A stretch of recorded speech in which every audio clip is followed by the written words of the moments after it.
I actually gave Luke Wilson a lap dance twice, 2 separate occasions. I don't know if he'd remember. He was really drunk. Should DM slide.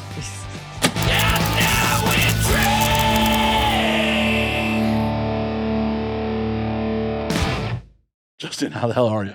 I'm amazing. How are you? I'm doing well.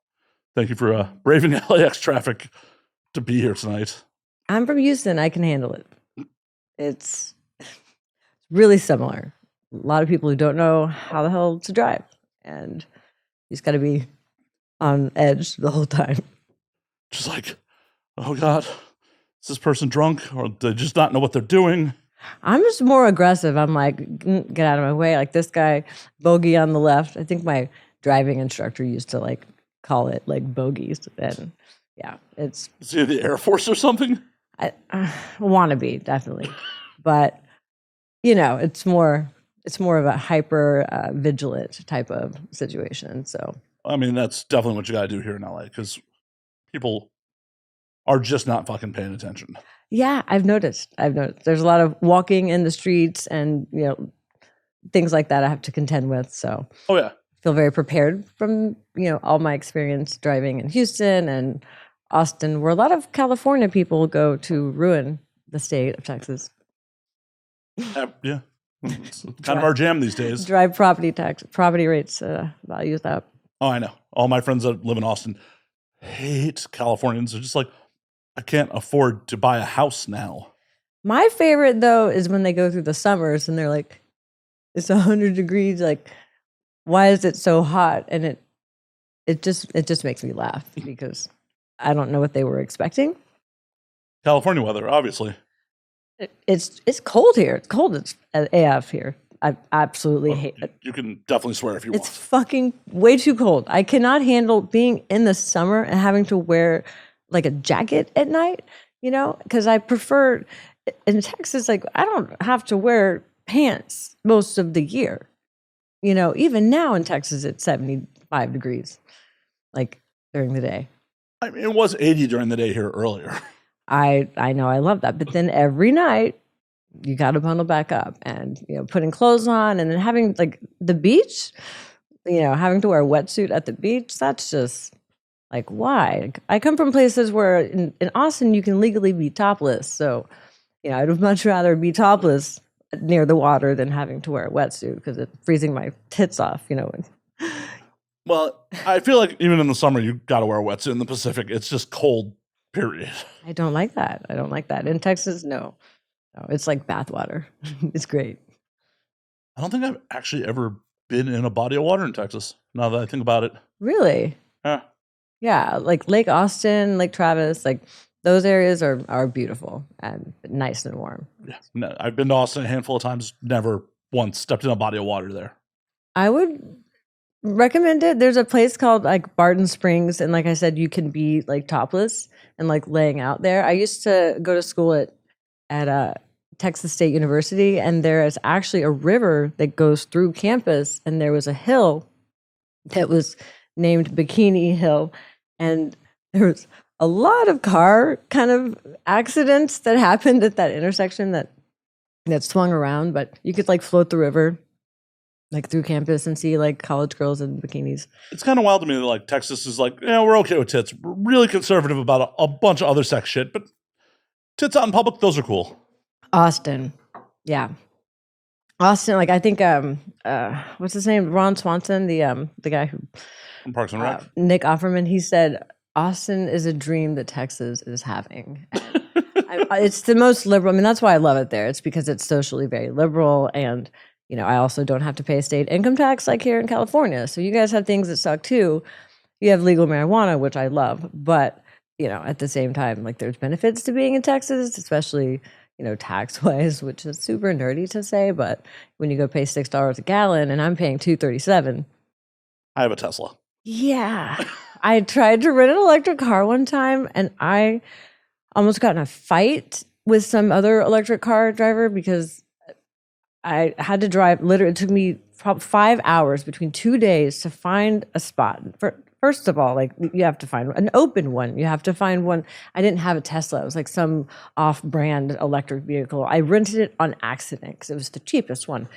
And trying to find a charging station that worked, that was open, that wasn't a slow charging station. I'd have to spend 14 hours at a Walgreens. Like, I swore off like all electric because fuck that. Fuck that. I'm being dependent upon the electric grid, which is not dependable over here. I hear you guys have rolling blackouts. Like, Not in this part of town. I don't know. California is weird, but having to drive like wasting 5 hours, and I drove past probably 27 gas stations, and I was like, fuck, there's another one, and there's another one, and I'm about to run out of whatever this is, battery, and my dog was in the car, and like, so I ended up jacking somebody else's charging station, and then I didn't touch the car, I just pulled the thing out, it's almost done.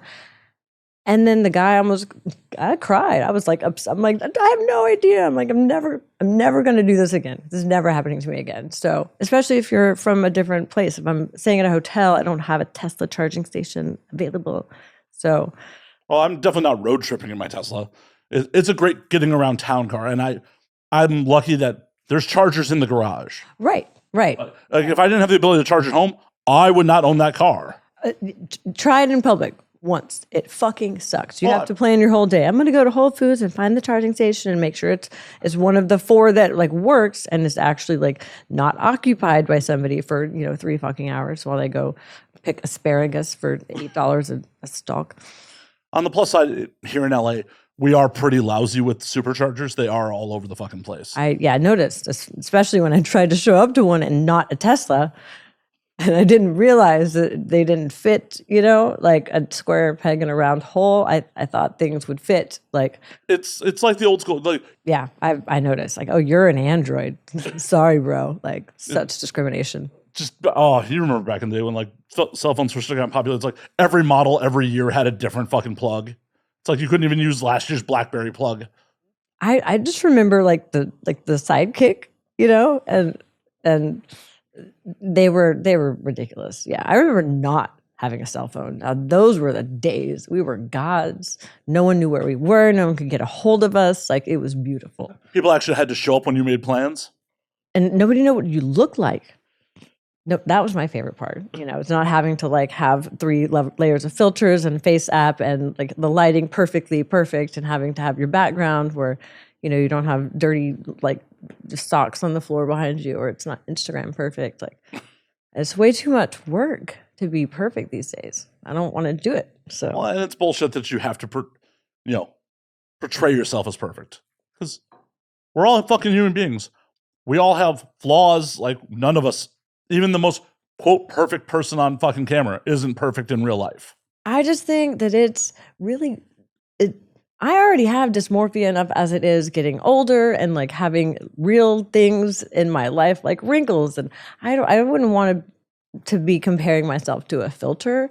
I don't want to feel bad. So, nor should you. And it's been like that forever. Like, Playboy back in the day fucking touched up the Playmates. Like, that was an unrealistic expectation even then. I heard that filters came from, do you remember glamour shots?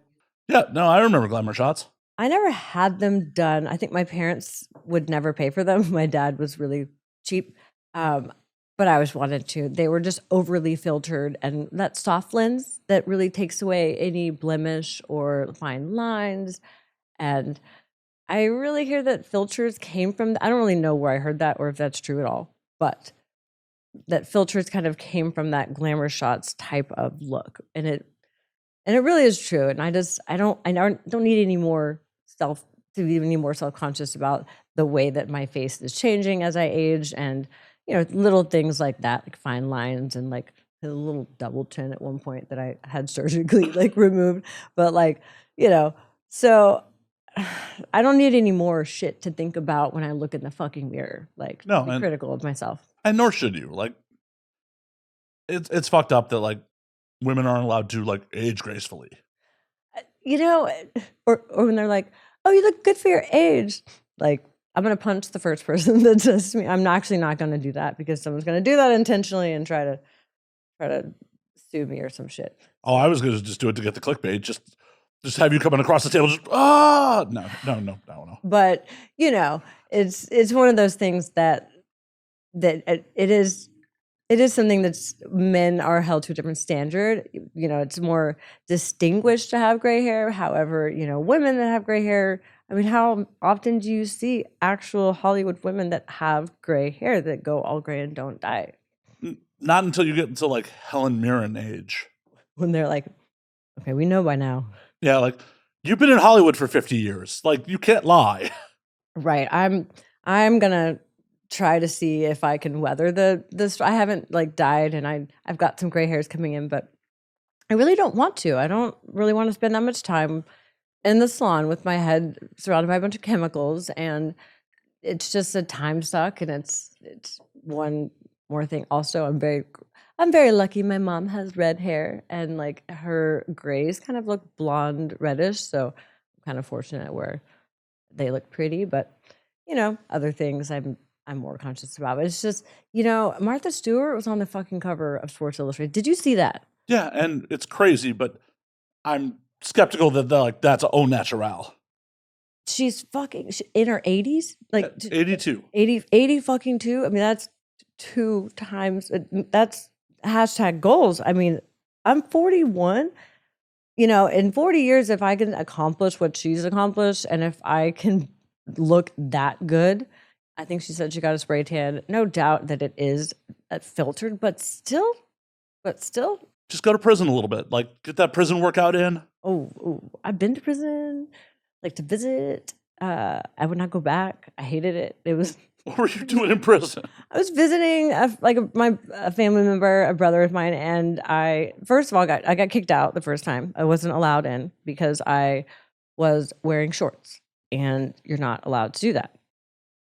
You have to wear pants. So I had to go to the dollar store and come back and wear pants, and because you're apparently surrounded by a bunch of murderers and rapists and armed robbers, and But this is America. Freedom of expression.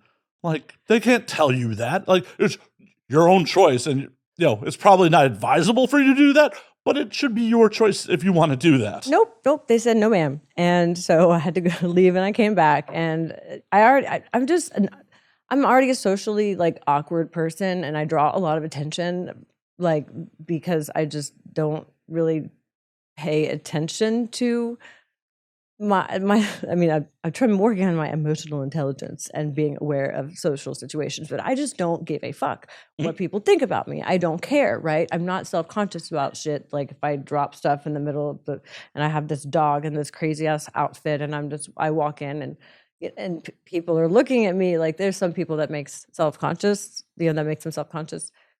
I don't give a shit. And so I go into prison, and you're allowed to bring quarters because the one thing you can do is like pay for, you know, snacks and drinks out of the vending machines. So, you know, it's like my first time. So I had quarters in this little plastic bag, and it was a cheap little plastic bag. And everybody else who had been multiple times to visit their loved ones had more durable bags. So I'm sitting there trying to put quarters in this machine to get some Snickers bar or some shit. And my bag breaks, and all the quarters go flying everywhere. And all of these like criminals, so it's minimum security prison, but like people that have committed felonies, and many of them were violent crimes, they're not allowed to touch the money. So naturally what you want to do when somebody drops something is you want to help them, right? And so the whole room was quiet while I pick up each individual quarter, while people watch me, unable to help me because they're not allowed to touch the money. So, and my brother was so fucking embarrassed. He like thought I did it on purpose to get attention, and I was like, no, I did not do that, even though it drew a lot of attention. And, you know, I do love attention. I was about to ask, are you historically attention seeking like that? I do, but not typically from, you know, people that have like done super fucked up shit to other people and are in, you know, gangs, and like, you know, prison's not a really pretty place that like super nice people typically end up, you know. And I'm not saying anything about like whatever, but from my experience, my personal knowledge, you know, unless you commit a really, really serious crime, right? Like murder, like something that you're most of the time you don't trip and fall and get into prison from having a joint. It's multiple crimes. Like my brother fucking tried to go to prison. Like it was like an actual effort. To like he got many chances to not go to prison. But he learned a lot, and he's a much better person. He's a better person. Um, he's a great. He's learned a lot from that experience, and I helped support him. My sister and I were really supportive, and I'd send him books all the time. Like he would like draw, and he kind of used that time to really think about what he's done and be humble and learn some fucking humility. Like you learn some respect in there, and he's kind of using that to help other people now. Like he's in this sober house, and he has this roommate that apparently it's like glorifying prison, like wants to go to TDC, it's Texas. I'm gonna have a drink because I hear that the prison, they don't make it in toilets, they make it in the roof. But how is that, by the way? Ooh, Justine drinking an alcoholic beverage. I haven't drank in weeks, and that's actually delicious. It does not taste like alcohol. It's probably going to take me 2 hours to finish, but that's fine. Like, this is a self-service show. I made a drink for you. Drink as fast, as little as much as you want, as little as you want of it. Not here to be like, no, Justine, chug. I don't think you want to.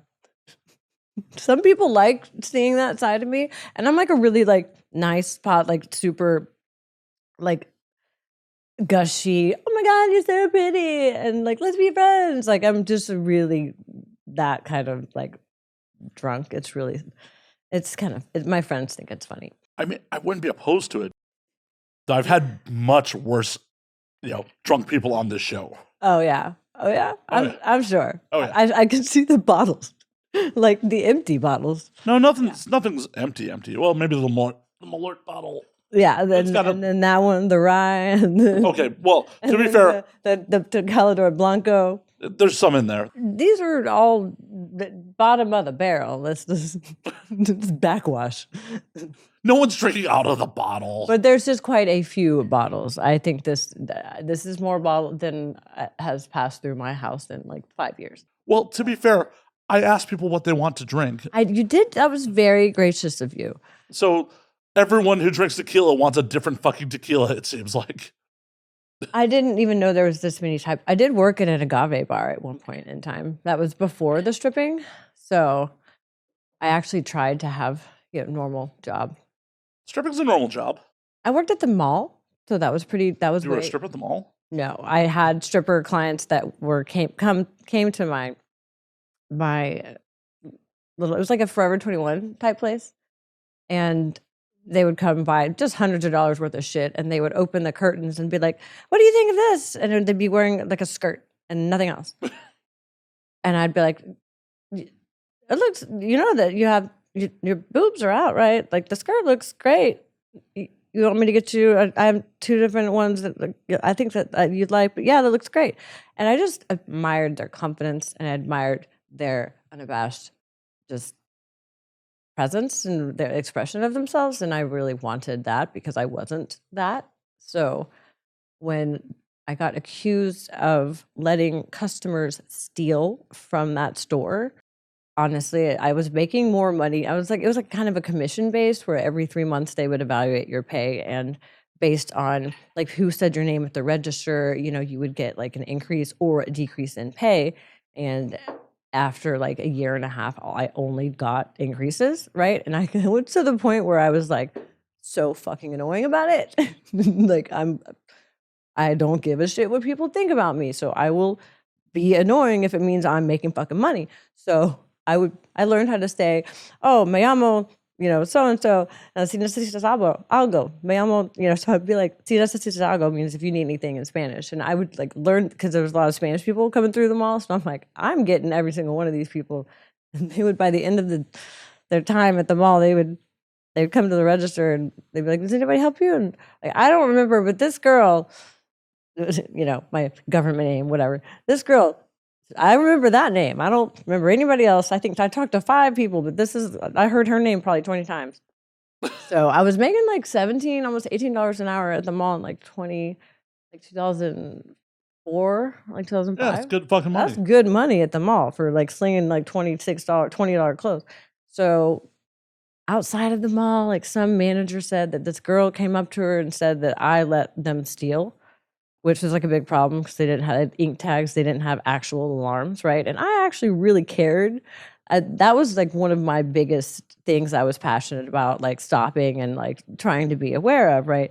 And I really cared about that store, and I took it personally that I was accused of that, and then they just like suspended me, and then just didn't like let me come back to work. And I think they just didn't want to pay me. Oh, definitely. That much. Come on. In what world would someone rat you out if they're not already like caught? And also like what kind of fucking source? And she lets us exactly. If I was letting them fucking steal, why would they ruin that for themselves? Right. It'd be a whole other thing of like they got arrested for shoplifting, and they're like, "Yo, what's going on here?" And they're like, that bitch helps us. They just stopped a manager when she was outside the mall to inform them of what I was doing.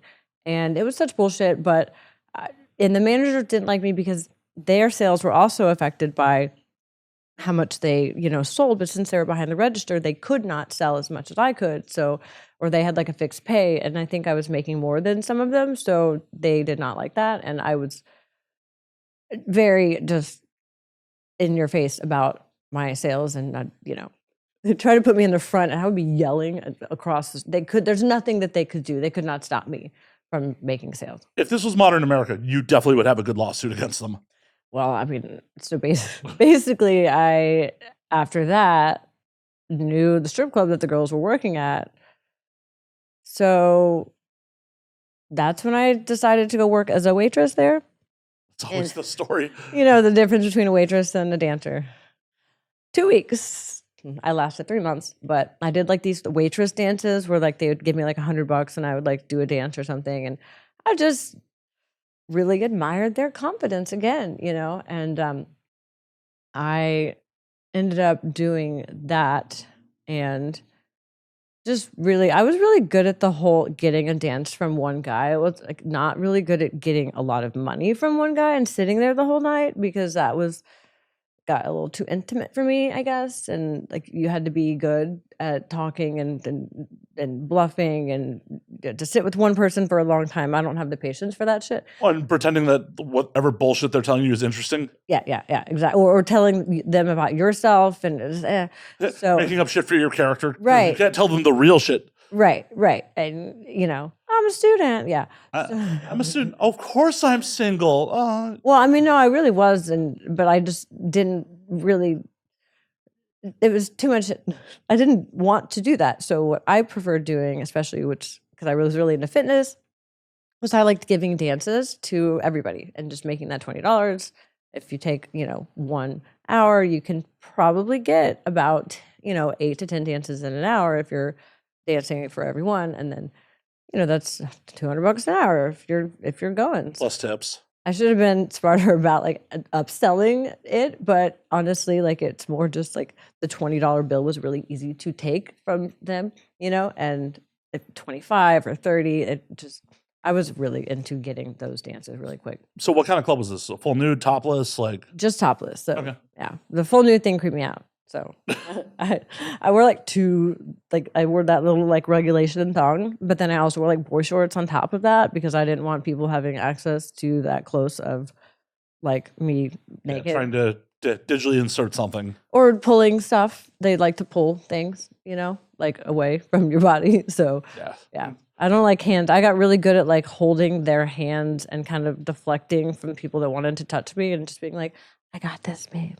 Or you let me do all the hard work, and just kind of just letting them relax, because I was really good at what I did. I gave a really good lap dance, and I just wanted them to sit fucking still and just be present and enjoy it, right? Because my whole thing was to be present in that moment where everybody else just melts away and you're just kind of connecting with that person. So it was more sensual and less like raw fucking, like sexualized, which is part of it, but it was more of a sensual thing to me. So as a strip club patron in my youth, I definitely in my youth, he says. Oh, in my youth. No, as I've worked in them over the years, I really I will not step foot in a club unless I'm being paid to be there these days. Yes. That's the appeal of these, especially because I know I give a better dance than a lot of girls. So I don't hate to say that. Like, I don't mean that in a bad way. It was just something I was specialized at, right? I've gotten dances from girls where I'm just like fucking pretend to like make an effort. Just pretend, please, just for like shits and giggles, because I'm giving you fucking money, bitch. Like, and I picked you, and I don't really. It annoys me. It's like, if you go out to a restaurant and you can do better. Definitely. Well, I also, at this point, like, because I've seen behind the curtain, I really don't care for the transactional nature of it. Right. And it's just like, in my youth, it was like, oh, this is nice. I'm paying. I know I'm window shopping. I know I'm paying for a fantasy. Yeah. But I can at least suspend disbelief. Well, when you see the back room and you see the drama and you see the girls, they're not prettiest, like. Oh, yeah. I was definitely out on the road with a girl in Philly, and my feature chose a song that one of the house girls normally came out to, and they almost fought. Oh, fighting? Yeah, big no. Right. Fighting and stealing, big no. Well, but also fighting with the feature. Oh, no, yeah. Like, it was a whole to do. Like, the house girl was talking shit about my feature because she came out to her song, and my feature is actually the one who almost instigated the fight. She came out of the dressing room like, bitch, I can hear you. It's very like high school type of mentality, and very, very territorial. Like there's the queens and there's the girls that have their own lockers, right? And, I was kind of a regular, but I kind of came in and did my own thing. I didn't do my makeup there, right? I like to like get fucking stoned as shit and like show up like reeking like the valet guys would be like, smells good in there. And like, I'm like, yeah, man. And I had my hair and makeup done because I would like have to get really stoned in order to go be in that environment. And so I just kind of kept to myself and I went out and worked, and I didn't like talk to the girls because that doesn't make me money, right? So if I wasn't dancing, then I was back in the back, and then I would go back out and I would dance. Like I never hung out and like chatted with the girls at the tables and like waited for the guys to get drunk enough to drink. I would be like dancing for the dudes, and then I would go over there when they were ready. So I was very calculated about it. Sounds like you'd kill it in Vegas, because that's the Vegas house girl move. It's just like, dance, like no role play, no bullshit. Yeah. Like, dance, no. All right, on to the next. Dance, no. Yeah. I hate strip clubs in Vegas so fucking much. I did work at I did work at a couple of strip clubs in Vegas, and yeah. It was good money, but I made good money back in Texas too, and I didn't have to deal with all of the extra like regulations and all of like you have to come at a certain time, you leave at a certain time. Like fuck that. Like I want to be able sheriff's card. Like yeah, there's all sorts of extra steps that I had to take, and I think I still owe taxes in Nevada. Like there's no income tax there. Well, no, I think there was something that like I was supposed to pay because I had this card and like, oh yeah, for the sheriff's card and shit. Yeah, something like that, and I just never did, and so I don't. So come and take it. Whatever. So they may see you taken out in handcuffs at AVN this year for the back taxes. Yeah, bro. I'm not. My residence isn't there. I live in Texas. They don't care. They're like, oh, we're getting no. Come and get me. Come and get him. Come and take it. Out of my cold dead hands.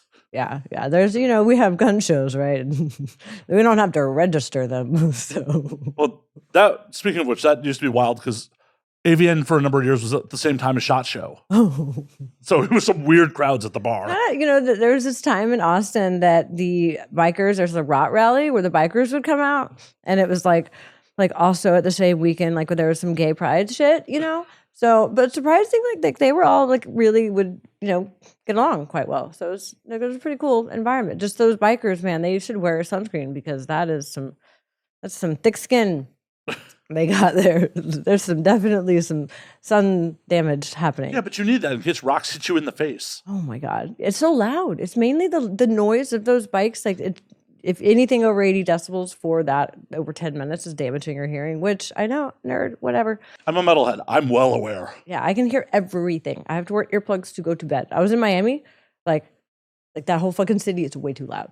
Way too fucking loud. I had to wear earplugs to bed like every night. Like yeah, it's crazy. I can hear everything. So yeah, a lot of loud metal shows in my youth. Like, I know it's bad because back in the day, I'd go to a metal show and the swan song of like, Yeah, for the whole next day. Yeah. That doesn't happen when I go to shows anymore. I still wear earplugs going to. I literally have earplugs in my purse right now, just when I go to like loud places. I'm surprised you're not wearing them right now. I know it's actually quite loud. My headphones. I was just thinking that. Oh, it's funny, but not. Yeah, I'm not complaining, but I can turn them down. But it's fine. No, it's you're fine. But it's funny because Well, I don't want you to cause you hearing loss. Like, not that loud. But like people, I can get louder. Don't worry. people always get annoyed because I have the like closed captioning on, and they're like, I can't hear it. I'm like, and then they'll play it at their volume, and I'm like, it's too fucking loud. It's too loud, and you're talking to me, and you're like, everything's screaming, and then I play it at my volume, and they're like, I can't fucking hear it. I'm like, read. There's a closed captioning. Read. Whoa, you hang out with people that can read? Wow, you are a nerd. Nerd. I know, right? I know. Like, I just what am I going to tell you? I can solve a Rubik's Cube because holy shit. Like, I'm going to get fast? food out of here. Don't, who cares how fast? Who gives a shit how fast I can solve a fucking Rubik's Cube? I mean, that's impressive. Period. But Period. There are motherfuckers on Period. the internet. Period. You know what? Because I'm not going to do because anytime I try to do it in a certain period of time, there's like a couple like patterns, right? That like I get kind of stuck on still. And there's a couple patterns where like I can literally, I have like 30 moves where I can like look you in the fucking eye and then throw it to you and it's fucking finished, right? Because I'm like, oh yeah, this is the 2-step and this is the one, whatever. So there's times where I can't do it in 5 minutes. I can usually do it in about 5 minutes. But I have an OnlyFans pitch for you. You should solve a Rubik's Cube while riding someone. That's actually a good idea. Oh, would you think I was going to have a bad idea? That's a really good fucking idea. I'd be like a free use, like, you know, like nerd shit. Yeah. Just like, hold on, I'm not done yet. You can't come until I solve this. No coming until I solve. That's actually a really good idea. I love that you were really skeptical, like, oh, he's about to give me a horrible idea. And then you're like, oh, wait a minute. Well, I thought it was going to be a plain idea, like, you know, like solve a Rubik's Cube naked, like, which I'm like, okay, I can, you know, I was thinking that's where it was going. But add the element of, well, fucking somebody. Yeah, like, I'm not that mundane. Oh, yeah. Boobies and a Rubik's Cube. Ooh. No, but like, and then they're like, oh, nope, you're not allowed to, wait. And then he's going to be like, bitch, I thought you said you were smart. Yeah, it'd be fucking amazing. And no one else is making that content. That's so funny. Yeah. I like that idea. Yeah, I was going to. It's all yours. Well, would like to see another porn girl solve a Rubik's Cube. No, I mean, I know there's fucking smart bitches out there. I'm not going to say that. But I'd like to see one of the new generations of people that do TikTok solve a fucking Rubik's Cube because that's a whole different level of hand-eye coordination. Those dances, oh, so stupid. They're so fucking stupid. They're so fucking stupid. I mean, but you know what? Like, I make money out of nothing. Good for you. Good. I applaud the people that can figure out how to do that and make a fucking living. This world is changing and being adaptable is really important, right? And my dad never believed you could make a fucking living playing video games on Twitch. He told my little brother like that he couldn't. He was like one of the top gamers on that the Call of Duty with the zombies. Okay. And he was really fucking good at it. Where I think he was offered something by some company, and my dad's like, "No, that's not a viable option." It's like, bro, this world, it is, and he could have made money on that. That could have been a whole different whatever. There's different dimensions type shit, right? You know, the multiverse. In a motherfucking multiverse, he's doing that, you know? In a multiverse, he's the famous sibling? Oh, I'm probably pretty sure I would still do something. You're like, no. I would still do something, yeah. Righteous. I'm a free fucking spirit, man. You know, this is not a phase, right? This is not like I'm trying to rebel. This is who I am, you know, as a person. So yeah, I'm pretty sure your brain's fully formed and this is who you are. Yes. I'm past 25, so your brain is fully cooked. Yeah. And I didn't start doing drugs until like later, and like I started like smoking weed when I was like 19. So you know, I allowed. Slacker. I'm coming from a place where like Austin, which is funny that it's actually like decriminalized in some places, and I definitely make sure to procure. When I'm here, you can legally just take it through LAX. Like you don't even have to hide it, right? I have been stopped by actually the LAPD at the airport at LAX because I knew that was the case, right? So my dumbass, right, or courageous or not giving a fuck ass, I don't know, one of those asses, put in a gallon Ziploc bag, a dirty pipe, a quarter of weed in a bag, and a bag of edibles. through the and put it on the TSA thing and just put it through the just not just like that. And they stopped me and they were just like, oh, like not even trying to hide it, you know? And I had like definitely more than the legal limit, like in other places. Like I have these little stizzy pods, you know, that I'll bring. And I normally bring stuff I can't get in Texas, like bubble hash, you know, and like infused keef joints and stuff like that. So I definitely had things that were not, if I would have been searched, would not have been good. But they just were like, did you pack your own bag, ma'am? I'm like, haphazardly, but yes, I did. And they're, do you know the legal limit? And I said, it's 28 grams of flour and 8 grams of concentrates. And they went and they just looked, hands in the pockets, and then just looked, and they were like, okay. They didn't touch a thing. And I was like, yeah, they don't get paid enough to actually deal with that headache. Like the FBI is sitting there trying to stop people with fucking joints. You know, it's a definitely personal quantity. And my dumbass was just like, I want to eat these peanut butter cups on the plane. You know, like here's a dirty pipe. I want to bring it back because I'm a conservationist. I'm like, reduce, reuse, recycle. Like it's California, bitches. Y'all are all about recycling and your fucking biodegradable type shit and bring your own bag. You know, stupid paper straws. Nobody likes paper straws. Fuck turtles. I mean, fuck them. I honestly like usually have my own straws. Like I actually have like portable straws that I can bring places, and you know that's fine. Like I bring my own. I bring my own water like everywhere. I have a Yeti cup. I bring because it's Texas. It gets fucking hot. You know, I bring my Yeti cup everywhere. I refill that shit. You know, like I'd hate plastic bottles.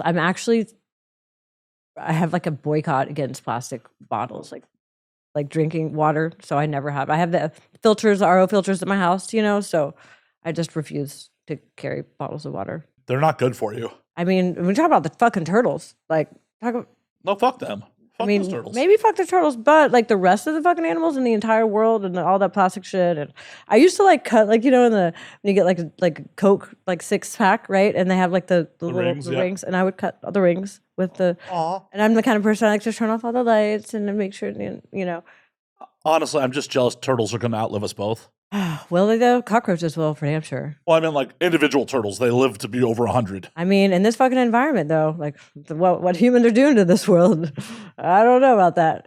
I don't know. So, well, yeah, but that affects us too. Like, I don't think I'm making it to 82. So, I do biohacking type shit, which is really also nerdy, and it also kind of sounds bougie. I'm a biohacker. Like, I just use kind of science and technology to try to minimize the cognitive and physical decline that is inevitable through our bodies, right?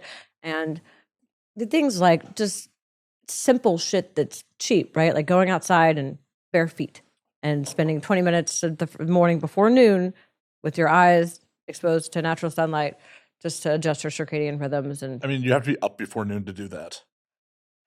Yeah. Well, I don't know about you, but like I have some sleep fucking itch. I have no problem getting up. It's going to sleep that's a pain in the ass for me. I have both. So, well, these fucking screens and like the circadian rhythm being off. Oh, I basically sleep in an editing bay. Like my 3-monitor computer is across like my bedroom from me. Okay, so there's these thing called blue light glasses. Highly recommend. Oh yeah. Also, I have blackout curtains in there that I never open. So, but having those lights against, you know, you can. I have an aunt that has night blindness now because she used to be like an airline, like a flight attendant, right? And she would watch these like bright screens and this Kindle, you know, in the dark ass plane. And now she can't fucking see, and she drives at night, and she can't see shit. So my dad can't hear, my fucking aunt can't see. So all these irreversible things. What'd you say? When I hear that word. What? Huh? Who's there? What? There's ambient noise. There's somebody playing Mexican music in the background. I can't hear you talking across from me. Like that, I do not want to deal with that shit. You know, I'm already having to deal with everything else natural. Might as well not have self-inflicted shit that happens. Because I'm a dumbass. See, I'm just high mileage vehicle here. Just I'm the kind of person that if I'm gonna go out and like party or whatever, and like I will do an IV beforehand, so that it minimizes the actual like hangover and the effects of like whatever I'm doing to my body, lack of sleep, going out and drinking and, not eating good food and all of that. I like to be prepared for the trauma that I'm going to put my body through. See, my body's used to it. I rarely get hangovers. That is crazy. That is crazy. I hear you get used to it, but I don't know. My body is like, oh yeah, we're gonna fuck you, fuck you, bitch. We're gonna. And speaking of like just being in like porn and stuff, I was in Miami and just being in a different like schedule, being in a different like environment and like being with different people, like just it affected my microbiome, it affects my body and like just the schedule and the anxiety of not knowing until the night before at 6 p.m., sometimes 8 p.m. what time, if I was going to work the next day and where, like that type of shit, like gives me so much anxiety. I have like ADD and I have a really hard time like being places on time and going to sleep. I need to know if I'm gonna have to be on like set at 8 a.m. or 4:30 p.m. And like they're just like, oh, well, we send you the information as soon as we know. And then like at 8 o'clock at night, I'm like, yo, I haven't gotten my call time. Like, oh yeah, you're not working tomorrow. Cool. Deep breath. Nothing like being on a business trip and not working. Which was cool because it was Halloween, right? And I didn't want to work the next day, but still, bro, tell me. And then like I'd be like, hey, what time am I working? And like, we tell you. And then I'd get like kind of, they'd be irritated at me for like following up with that. I'm like, please don't be irritated at me when I'm sitting here like on the couch. Like, do I need to be getting ready for bed by 8 o'clock?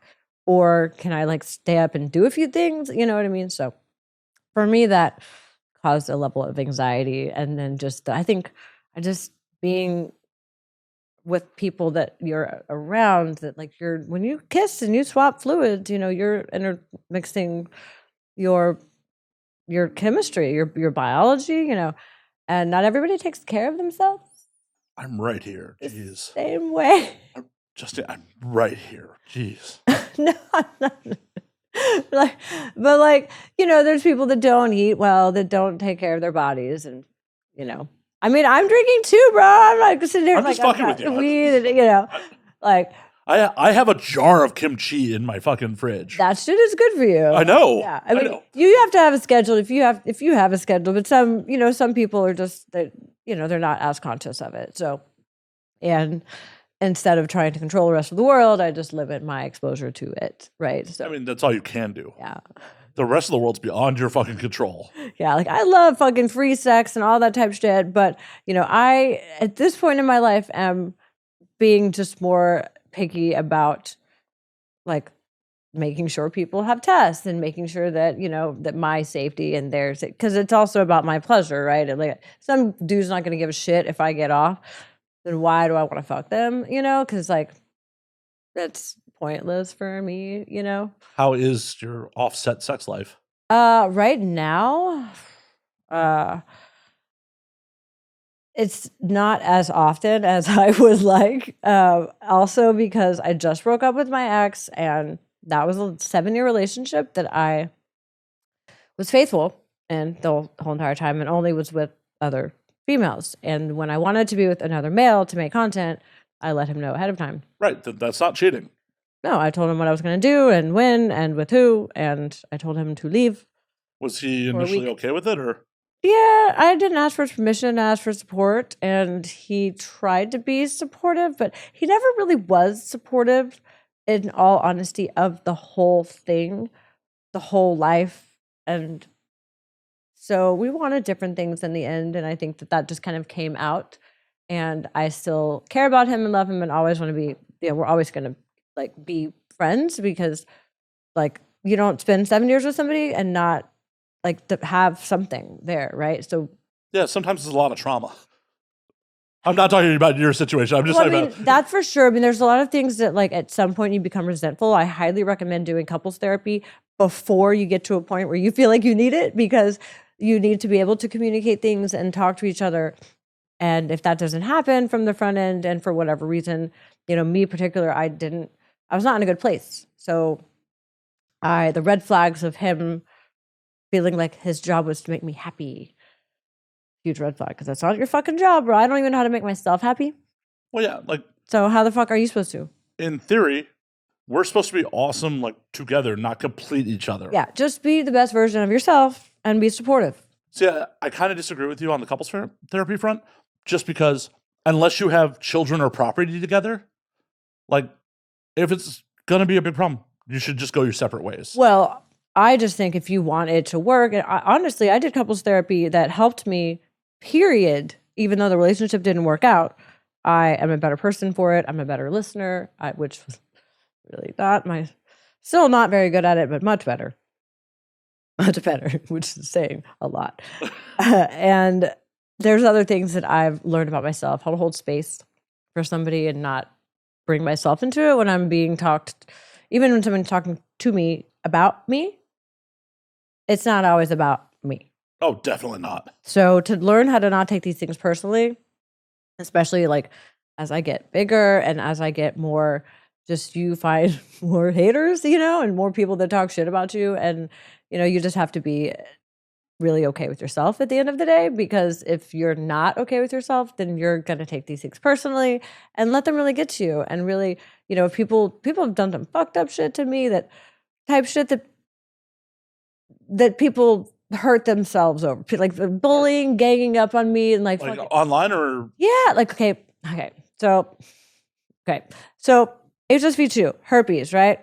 I have herpes. What a big fucking deal. Nobody gives a shit. Had it for a long time, responsible with it. And it only really has an effect if I'm like super stressed out, don't take medicine for it, whatever. So I had this conversation with these people at this content thing. I was like, I'm not making content because I didn't have my medicine and I have an outbreak right now and it's the responsible thing to do. Right. So I have a biochemistry degree. I know everything there is to know about this fucking virus, right? I know where it's stored. I know how it spreads. I know it's at the lower ganglia, the basal ganglia of your spine. I know what asymptomatic virus shedding is. I have a biochemistry degree and a biology minor. If they wanted to know anything about this disease, they could have asked me. One person did. The other people talk shit about me behind my back. Like, oh my God, I sat on a toilet seat next to Justine. Am I going to get herpes? And I know for a fact that the girl whose house this happened at has herpes and has lied about it on tests on STDs. She's like had STD tests like. Yeah, but that's not part of the standard panel anyways. Oh, shit. That shows you these girls are ignorant. Well, yeah. They're not even in the fucking industry. They do OnlyFans, right? So they don't know shit. And it's like, they don't even test for that shit. So they're sitting there emailing fucking Lena the Plug Talk. They're emailing Bang.com. They're emailing a porn star I work with, like subscribing to his OnlyFans and tipping him and saying, Justine has herpes. And he's like, you told me about this when we started. And also I borrowed a cyclovir from you because we all fucking have it. Nobody gives a shit, Right. as long as you don't have an active outbreak, they're like, do you have an active outbreak? I'm like, I did back, Cinco de Mayo of last year when they had this issue happen. And like, also it's one of those things that like, I don't care if people know. I just like tell them sometimes to like see what they do with the information. Well, and the fucked up part about it is like, it didn't even really have the stigma it has now until the pharmaceutical companies started pushing it in the 70s.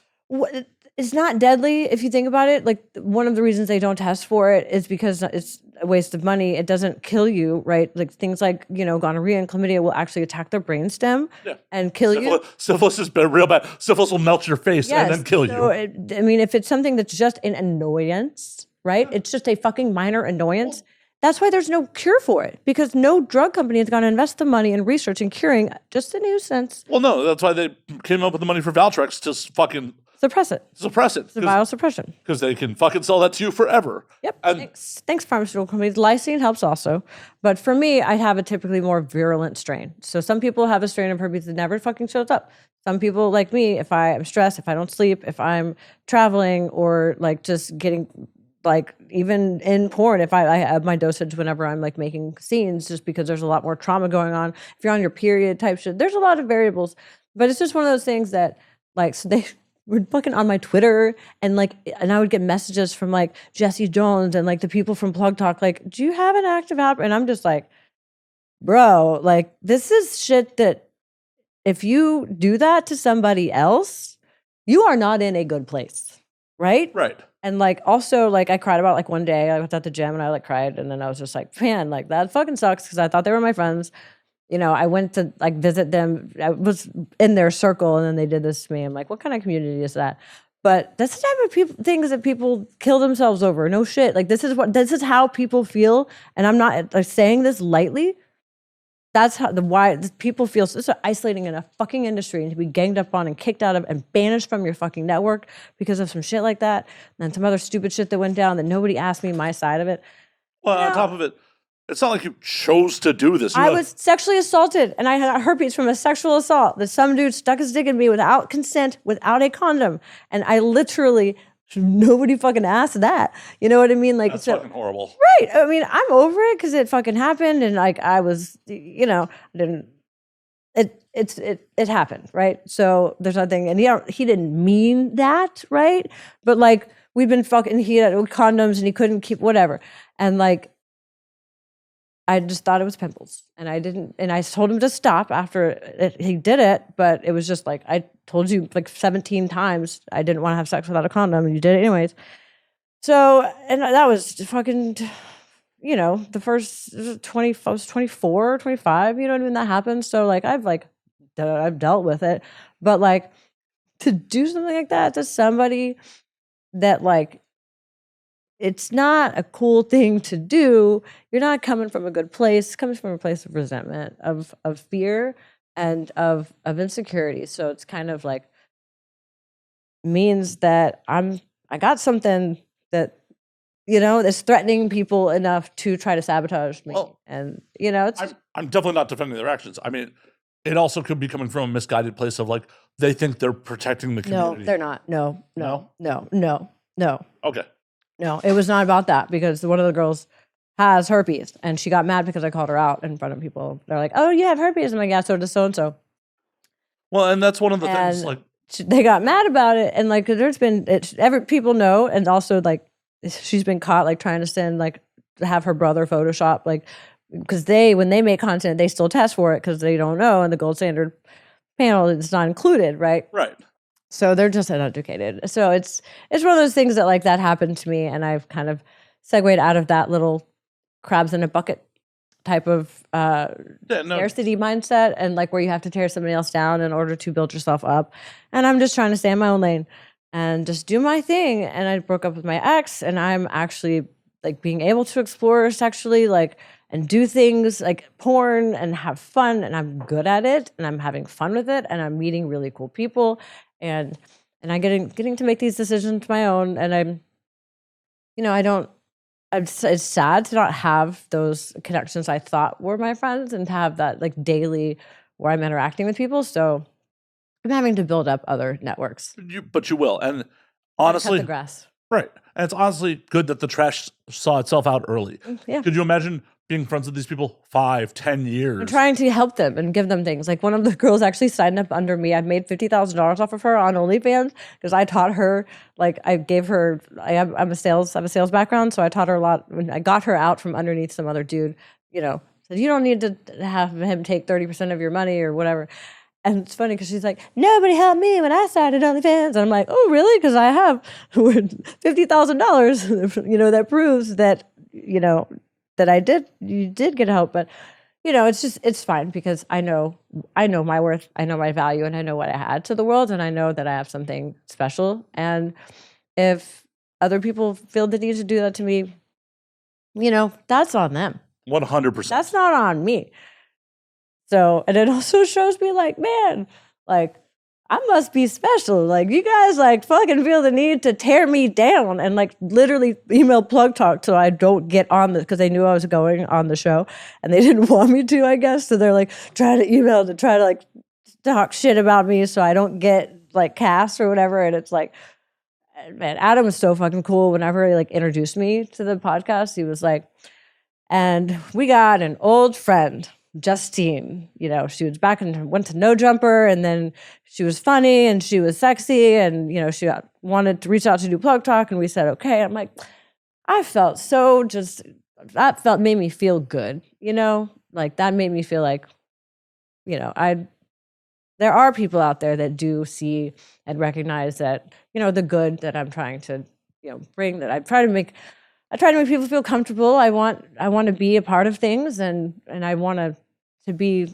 a positive light in the world, right? So, you know, I'm not here for the drama. I'm here for the good stuff, you know? One of the advantages of getting into the industry as a fucking fully fledged adult who has lived their fucking life. To be honest, if I would have gotten in porn earlier in life, I don't know if I could have handled it.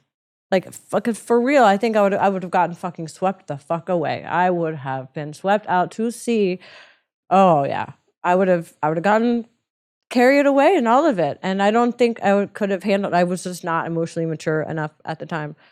Still, my emotional intelligence is working on it. You know, like I'm smart, book smart, but emotional intelligence, that's a whole nother aspect. But it can be learned. It can be, but also, if you had gotten in at 21, that was the heyday of Vivid Girls, and it was a completely different fucking industry. Like I said, don't know. I don't think I could have handled it. So I'm actually glad to come in at a more mature stage in my life where I'm a little bit more self-aware and I'm more self-confident and I have less just shame and guilt. I'm not letting that shit affect me anymore. And it used to affect me in a big way. Like the shame of like the guilt from feeling like sex is wrong or feeling like me wanting to be naked or wanting to make money in the sex industry is wrong or like I should be guilty of it and feel ashamed of myself. So you definitely shouldn't. I'm not doing anything wrong. No. In my opinion. I mean, there's lounge and there's boundaries and there's things, you know, but at the same time, I still think there's other people out there that are doing things that they think are normal, things that they think that they should be doing and repressing parts of themselves. And that comes out in really fucked up ways. Oh, 100%. Like the 50 Shades of Grey shit, like, girl, just say you don't have to like this, you know, this really predatory kind of like manipulative. 50 Shades of Grey, there was some manipulation. There was no safe words. There was no consent going into it. They really kind of did not cover that part of it. Consent is so important. But it's also a work of fiction. Like, yeah, but you shouldn't be basing anything in your life on works of fiction. The most repressed people that I fucking know are the ones that love that book. I'm like, well, yeah, because they're repressed. You like 50 Shades? I'm like, but when I said I was a stripper and that made me feel empowered, you wouldn't let me come home for Christmas for 6 years. Like, fuck you. So because that's real. That's not a work of fiction. And people have problems like, oh, there's plenty of people who are like, I love violence on film because it's not real. But if real violence happened, they want no part of that. And I feel like sex is like that for people too. It's just like, oh, it's okay when it's not real. Everything is about sex except for sex. Sex itself is not about sex typically. It's about like power. It's about, you know, something a lot of validation and shit, which is why I enjoy what I do. And when I'm like, even when I'm, you know, when I'm on set or when I'm at a scene, I'm present. I'm here for it. We're a fucking team, you know, like, and I let them know like that, you know, we're like, I'm here for you. I'm here to explore and to learn and to connect and to have this experience with this individual that I trust. I feel safe in this environment. I feel there's people around. I'm not going to be taken advantage of. I'm going to be taken care of, you know, and I feel really safe in that environment. And I feel like it's really allowed me to be like able to have these sexual experiences where I'm able to do things I never did explore before. And it's just really fun and it's really enjoyable because it's in a safe place and I'm doing it the way I want to. And I'm making these decisions consciously and intentionally. That's awesome. Man. And I'm buzzed. It's a fucking drink. I poured light. I told you, I don't fucking drink like very often, bro. Oh, thank you for drinking with me. Thank you. Yeah. I'm glad I mixed it well where it didn't taste like alcohol for you. I know. Second one, yeah. I'm probably gonna want another one. This is. Look, it came in this little. I had demanded a copper mug, and I wanted it in a copper mug, and 57.5 degrees. And I think he got the temperature pretty close too. But no, he procured a copper mug, which I'm delighted by. Yeah, I mean, I drink mules. Like, when I was like, oh, I have ginger beer. You're like, oh, yeah, I'll have a ginger beer. And I'm like, do you think I keep them in the house just to drink ginger beer? I would. There's actually a bar in Austin that they used to search the girls' purses because there'd be so many instances of girls taking home. They had these I don't know what they're called. They kind of had little freckled like pocks and them little indentions and stuff. Like that's like the legit cotton Yeah, like the mugs. actual, and they were like $35 each or some shit, and girls would try to steal them. There's a bar in East Hollywood where you have to hand your ID in to get a mule. Oh yeah, no, I understand because those cups they're not cheap. Yeah, and Yeah.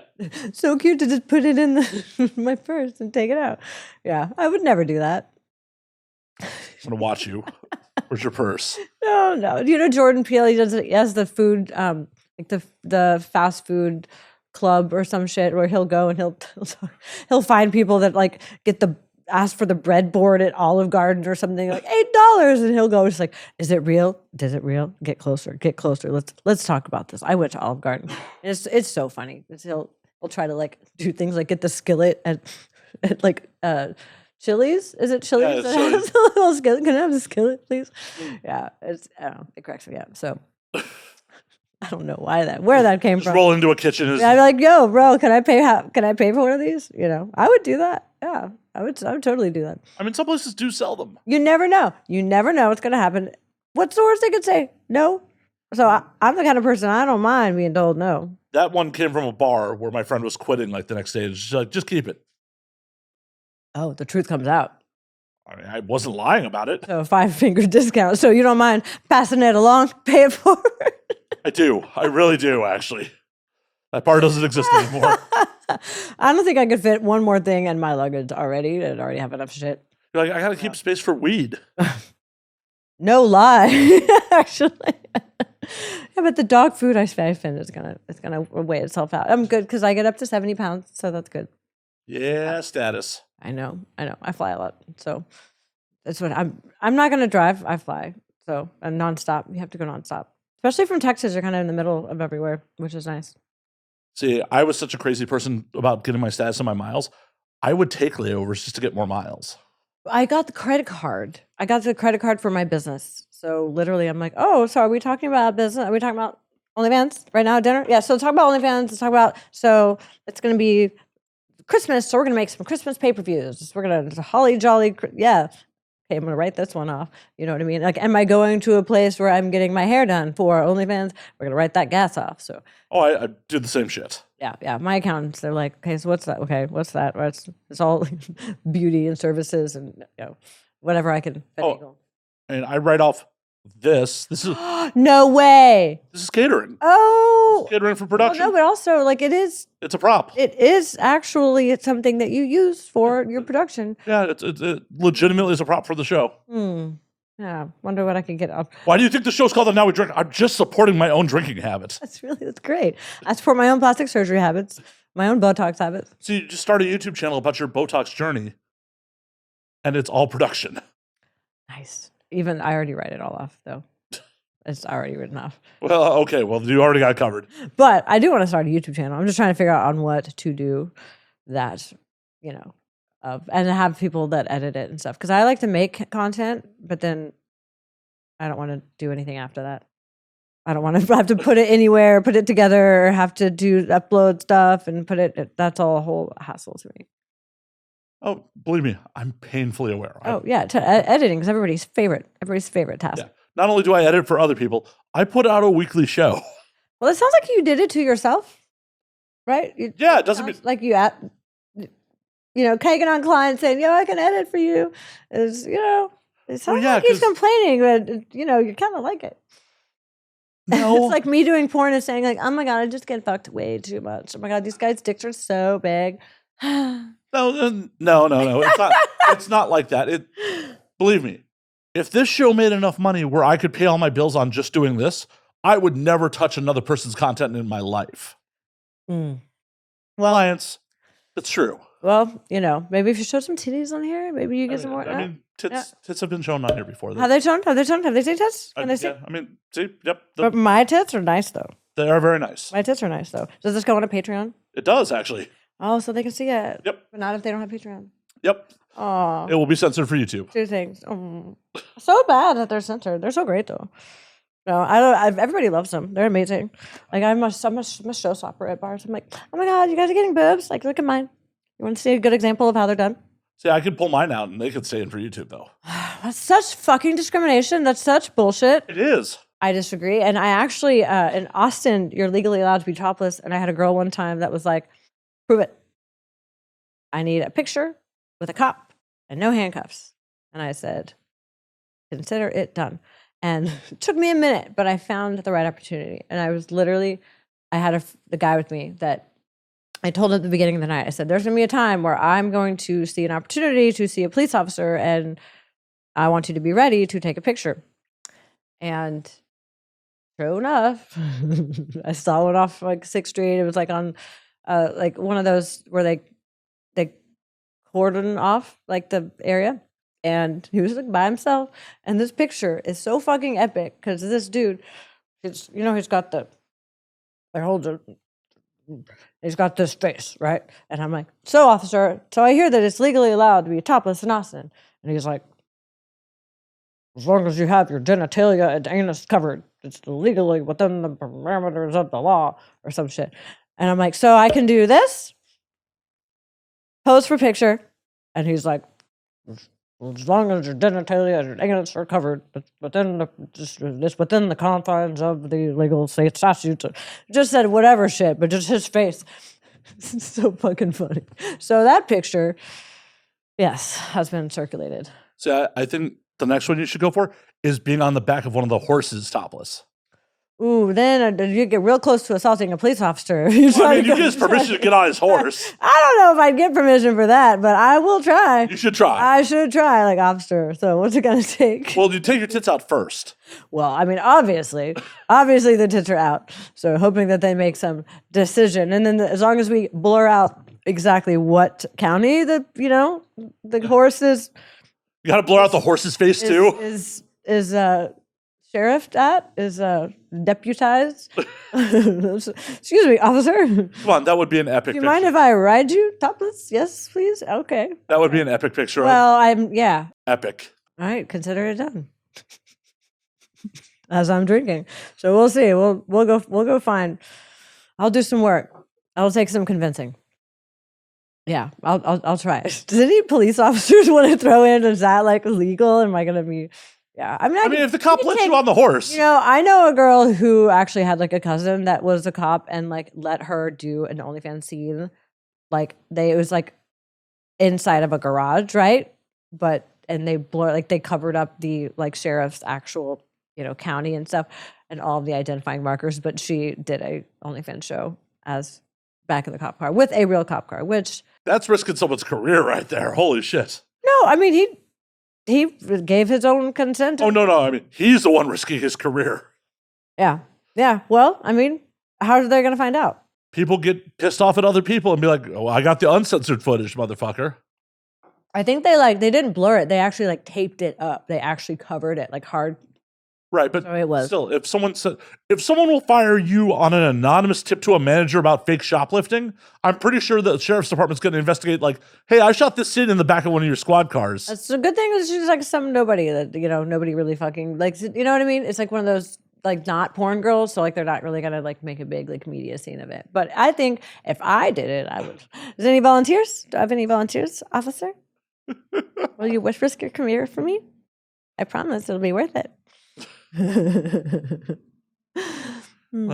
Get the cop to go do a full panel test and obviously, yes, full panel with the throat and rectal swabs and Amgen.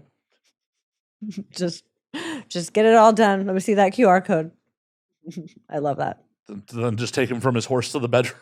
It's really funny when I have people that don't do porn or that guys that are trying to hook up with me and I make them do an STD test. I tell them to go to talent testing. I show them the whole thing and they're try to go through their own doctor and it's so fucking awkward because they're like, oh yeah, so they didn't have the stuff for the throat and rectal swabs, but I'm getting that next week and it cost me $450. I'm like, if you would have gone to talent testing, they would have had it all there, and you would have had it all fucking done. And it would have cost you half as much. See, I test through LA County because I'm not a performer, so I don't care about fucking rapid results. I test for free at LA County. The only shit part is if I want to get retested, unless I was actually came back with something, they won't retest me anytime soon. Oh, yeah. Because they're just like, dude, you were here 2 weeks ago. I'm like, but yeah. How much fucking have you been doing? Yeah. Basically. basically. Well, How many dudes have you had up your ass? Well, officer. Well, I don't know. There's this night. There was a bunch of tequila. literally, I got chlamydia. He didn't deny it. He was not denying it. Oh. Sorry. I got chlamydia? Wait, we interrupted that sentence. Keep going. My answer, sorry. But I got chlamydia in 2015, and got diagnosed from LA County. They gave me the antibiotics. I fucking did the round of antibiotics. And I'm like, okay, I'd like to retest. They're like, we gave you the antibiotics. You can just assume you're good. Right, you're good to go. I'm like, you're good. You didn't have any sort of super chlamydia or anything. You finished your antibiotics, right? You didn't save any for later for your yeah. Don't save them for later, guys. Do the full round. We don't want to create super chlamydia. Okay. Right. But it was just like, but I would like to retest. Yeah. Yeah. And they were just like, no. So I rolled up to TTS and did a gold panel. Yeah. No, it's nice. I like having the gold panel, and it also shows that you're educated and that you are aware of the protocols. Whereas all these dudes are like, oh yeah, I want to make some content, and okay, first of all, do you know how to do that? Because I was already with the dude for 7 years who did not know how to help with production, and it was a pain in the fucking ass. And I had to always edit all the videos. I had to always do everything, make the GIFs, make the trailers. I think he edited one video one time, and he literally never stopped talking about it. It's like, I edited that one video. He couldn't even upload it because he had such shitty Wi-Fi. I still don't have that video because he couldn't upload it to he only could upload it to OnlyFans. But I'm like, bro, I want a copy for my Dropbox. Wait, you were involved with the guy for 7 years and you couldn't get a file from him? Yeah. So as we broke up and I'm going through all this shit that's now my responsibility that's on my shoulders, I'm like, there's a house that was in his name that he literally absolved himself of responsibility. I'm selling it. So I'm keeping the proceeds from that fucking sale because I've had to deal with the financial responsibility of hasn't been making money as a rental property. So I've had to pay out of my own pocket. He hasn't even dealt with it. So I'm keeping that $200K. Thanks. Do it. Yeah. No, I actually invested in the real estate market back in 2019, 2021, back before it blew up. And I got really fortunate because I was making a lot of money on OnlyFans. And then I just bought houses and real estate and stocks and other investments as well. So I'm able to I have equity now. So I'm able to take that in. And dude, she's single. Currently not looking, but when I will be looking, I don't know when this episode is going to air. So in a couple weeks, she may be like, better have some good credit, bro, because that's the first thing. I'm not what's in your bank account. What's your credit score? Do you own anything? Do you lease everything? Type shit. Also, are you going to make me be monogamous? Because that's a deal breaker. Is it a deal breaker if it's monogamous off camera? We just need to be able to talk about it because traditional life and I understand not off camera, but also I want to have off camera sex with people as well. And there's people that I enjoy having sex with that I am not compatible with, but I still want to have sex with them. And as long as it's within certain parameters and boundaries, as long as it's talked about beforehand. Sometimes they might want to have sex with somebody else, you know what I mean? But I wanted somebody that's my partner, right? That we come home at the end of the day and we're building a life together and we're building something. Or I'll build some shit on my own. Who knows? I think you already have. Well, I mean, that's what my dad told us. I was trying to depend on my ex and rely on him for stuff, and I'm realizing that it's all falling on my shoulders. And he's he tells me, I'm going to give you some advice. Just assume that it all falls on your shoulders. Always. I'm like, thanks, Dad. I mean, that's good advice. That's great advice. My dad is fucking great advice. I actually called him yesterday, and people think that all girls in this industry have terrible, daddy issues type shit. I might have some daddy issues when it comes to approval, because his approval was conditional, his love was not. So I don't have any issues with, I know my fucking dad loves me. He doesn't love what I do. I think at this point he's proud because of what I've made and what I've done with the money and who I have integrity within myself, and he knows that, right?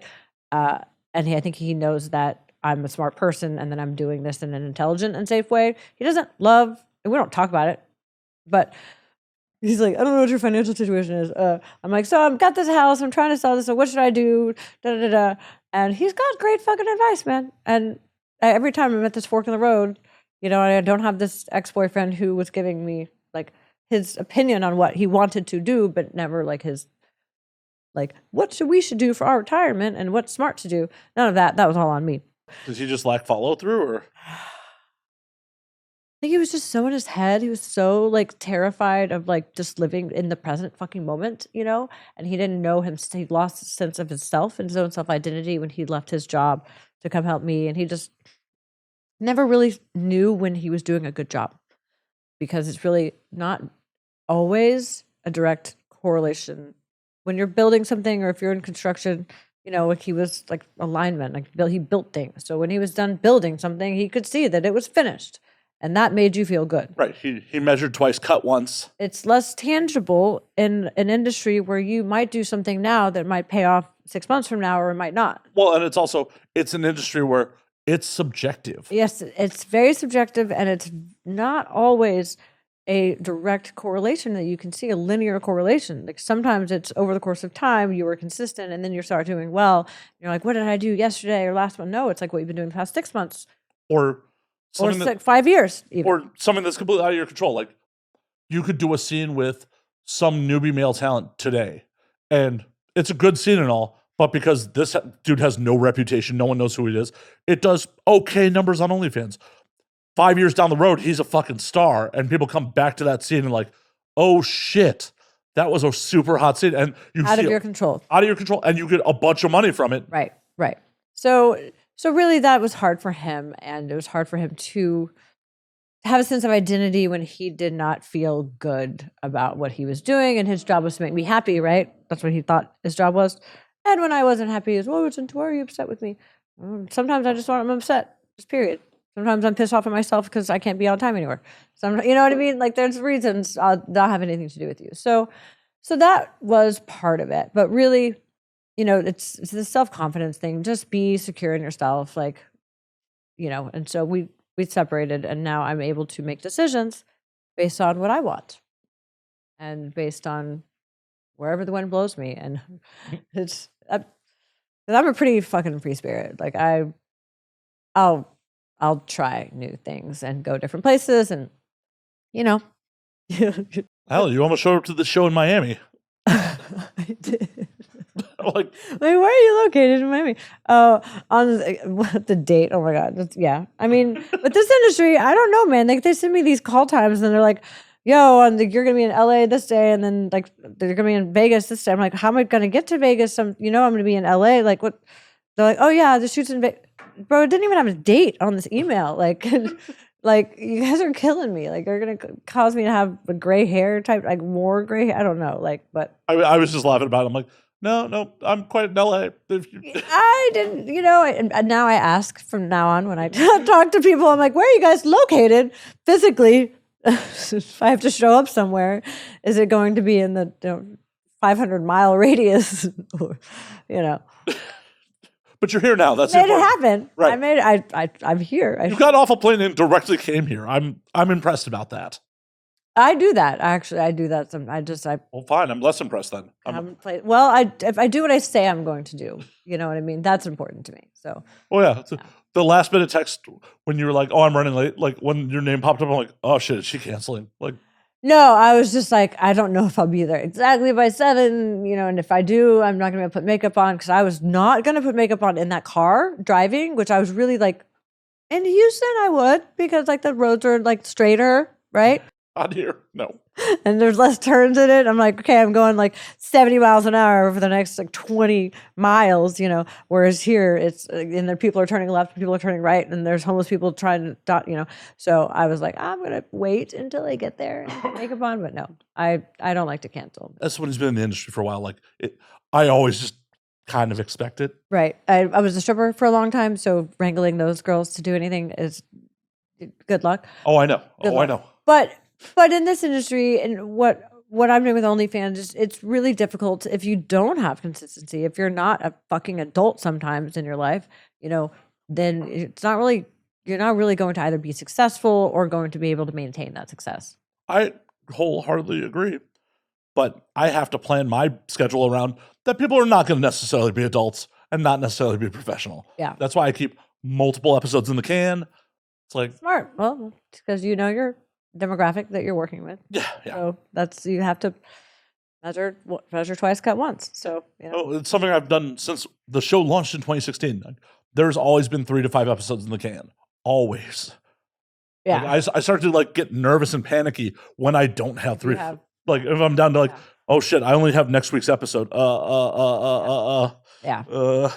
I get that. Stacking content is really important. So I really do. I cannot believe I finished this. I'm gonna have to have another one. Yeah. You want another one? Yes, I do want another one. Okay. Are you? Can I have another one? Would you like another Yes, one? I would like another one.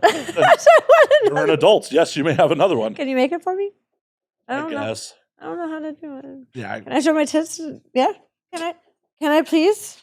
Can I please? It's not gonna work on you. I know that. Your tits are not required. Just asking nicely. Can I ask nicely? Yeah. What? I already agreed to it. I literally already agreed to this. I literally already said, I will happily make you another one. You're like, can I show you my tits? I'm like, I won't say no to that, but it is not required. If anything, you're costing me more post work if I have to. Once again, I won't. I'm gonna have to blur it again. Right. Oh my god, I had to blur out all of your tits and your cuss words. No, the cuss words don't get blurred. Cuss words are fine. Cuss words are fine. Profanity, violence, that's okay in America. Tits. No, nudity. You're in Texas, bitch. If you need an abortion, go to another state. Fuck, oh my God. That one thing, like, not like I think abortions are cool. I don't think that. And if I would have one, that's a whole different story. I think depending on who's getting them. But, like, bro, like, and people are in fucked up positions and they don't necessarily, I literally, like, yeah. It's just one of those things that, like, there's certain limits where it's okay to, like, it's just, there should be more post-birth care. If you're going to make people have babies, give them some resources after the child is born to take care of that child. You know what I mean? So, yeah. Well, I just don't think we should force people to have babies that don't want them. Or aren't in the position where that child would be having the best possible opportunities in life. That would probably be 75% of the people having children. You ever hear the Harvey Danger? It's only stupid people are breeding. Yep, flagpole sitter. Yep. We're showing our age. More than you're born. Running up the flagpole and seeing it, she looks. Never, yeah. We're 100% showing our age on that song. But it's not wrong. They're not wrong, bro. That's why I got a vasectomy. It's so fucking relevant. Why I got a vasectomy. Idiocracy was a documentary, bro. I know. My judge is so fucking. How does that man see the future? I actually gave Luke Wilson a lap dance twice, 2 separate occasions. I don't know if he would remember. He was really drunk the first time, but the second time, maybe. Probably not. Should DM slide. Like, you want to join my OnlyFans? I do love that. Where I'm on like Twitter now, where I'm like, we're all like at somebody, like they're like, who's your childhood crush? And I was like, at Devin Sawa, and then he liked the post. I was like, oh, yes, like knows who I am. Well, at this point, you're more famous than he is. I know. I follow his Twitter, and I'm like, bro, you're like dad life, hashtag dad life. I'm like, oh, I met Riley Reid. He's like, I'm at the grocery store, and like my wife doesn't want me to get this. I'm like, oh, okay, cool. Oh, you seem cool. I'm sure his wife would not approve of you. Odd unicorn. I'm sure the wife would approve after I gave her a lap dance. You forget. That is my specialty. As long as you're not Luke Wilson, apparently he forgets. Well, I don't know. Let's see. Maybe the third time's a charm. Should I mention, like, Luke, you want a third one? I should. Actually, at this point, like, what has he done lately? I don't know, man. There's not a whole lot. Well, he did roadies a couple of years ago.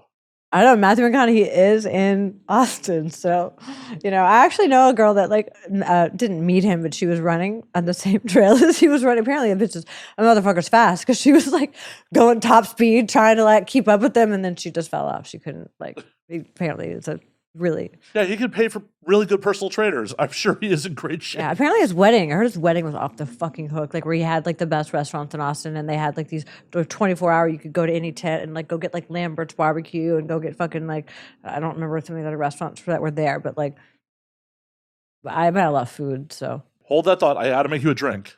there's no food, is there? I mean, there is some food. It's okay. I'll take the drink. Okay. Well, we're going to pause for one moment while I get you a drink. Time out.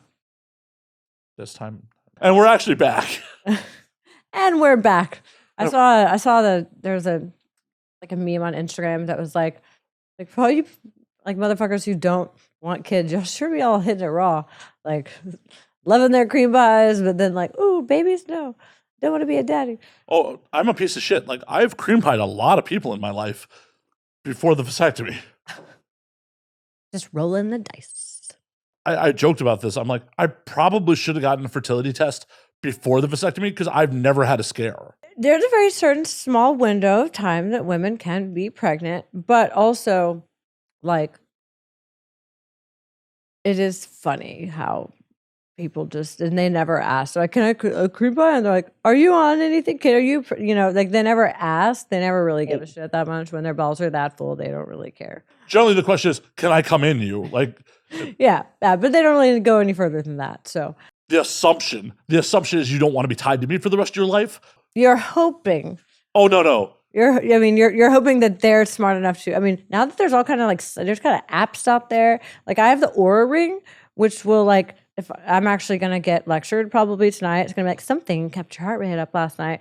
Literally alcohol will jack up my heart rate. Like, I thought it was me. Obviously I came straight here from LAX airport, obviously.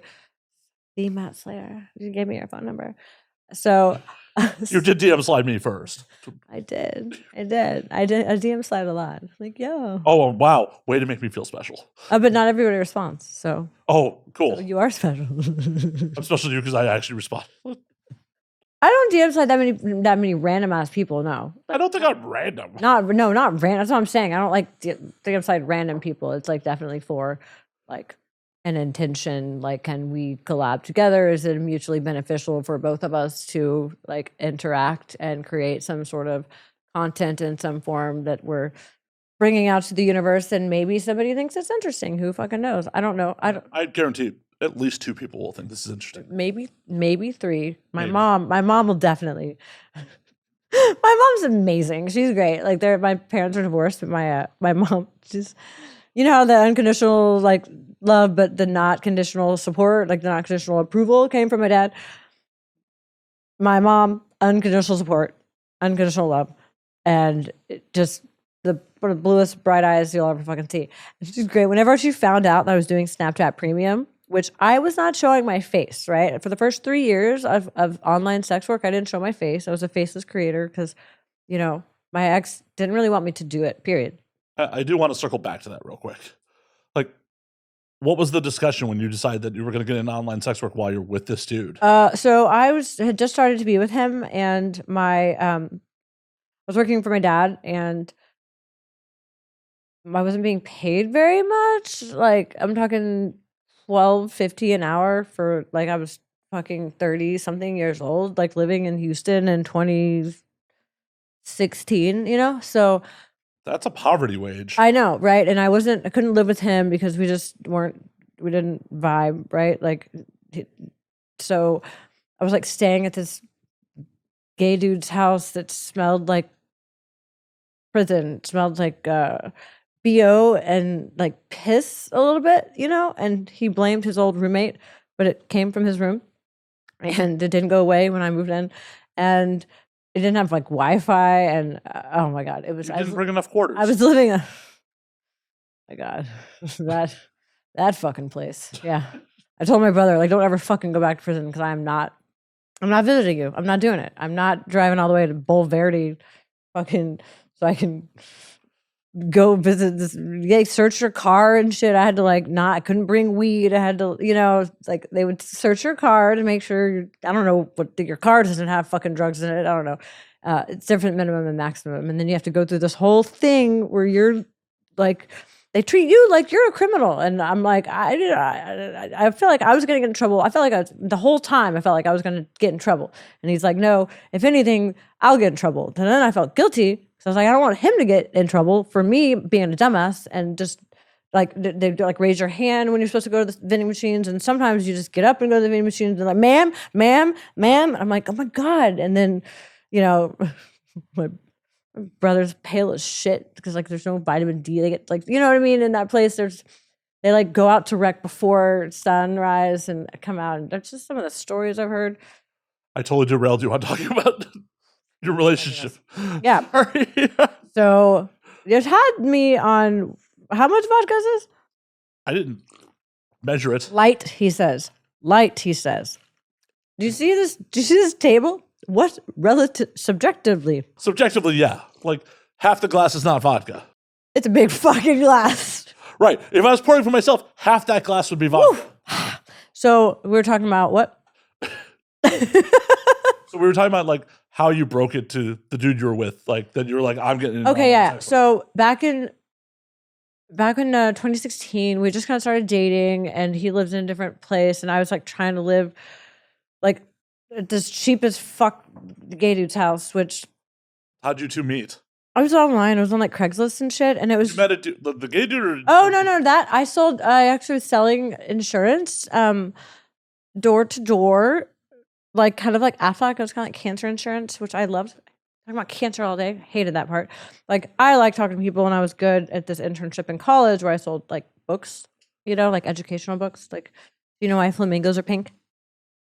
Because they eat salmon. They eat shrimp, and the shrimp eat algae, and the algae turns them pink. And I love when people say because God made them that way. Like, no, bitch, actually, God made them gray, and then they eat shrimp, and then they turn pink. Whoop. I want to eat so many shrimp that I turn pink. Fucking like own a Christian. I mean, I love Christians. I love the good Christians. You know what I mean? But God did not make them that way. God made them gray. So, so basically, I was doing this internship, met my ex-boyfriend's dad, and then got connected with him. And he was like, cutest. His dad set you up. You know, his dad did not set us up. He's like, you gotta meet my son. He's the young. He was so proud of him. He's the youngest lineman in the, you know, and he was one of like the top of that county in that area. He was like one of the top catches. He had the best job, and you know, but that was, you know, it was very country, very rural, right? Very never left his hometown, and I think he loved the idea of me. Because I'm a free spirit and people love the idea of being with the free spirit, but actually being with the free spirit and I yo-yo the fuck around, you have to be self-confident. You cannot be doubting. I'd go to a gay bar and talk to gay dudes and he'd be upset with me because like I was talking to other dudes.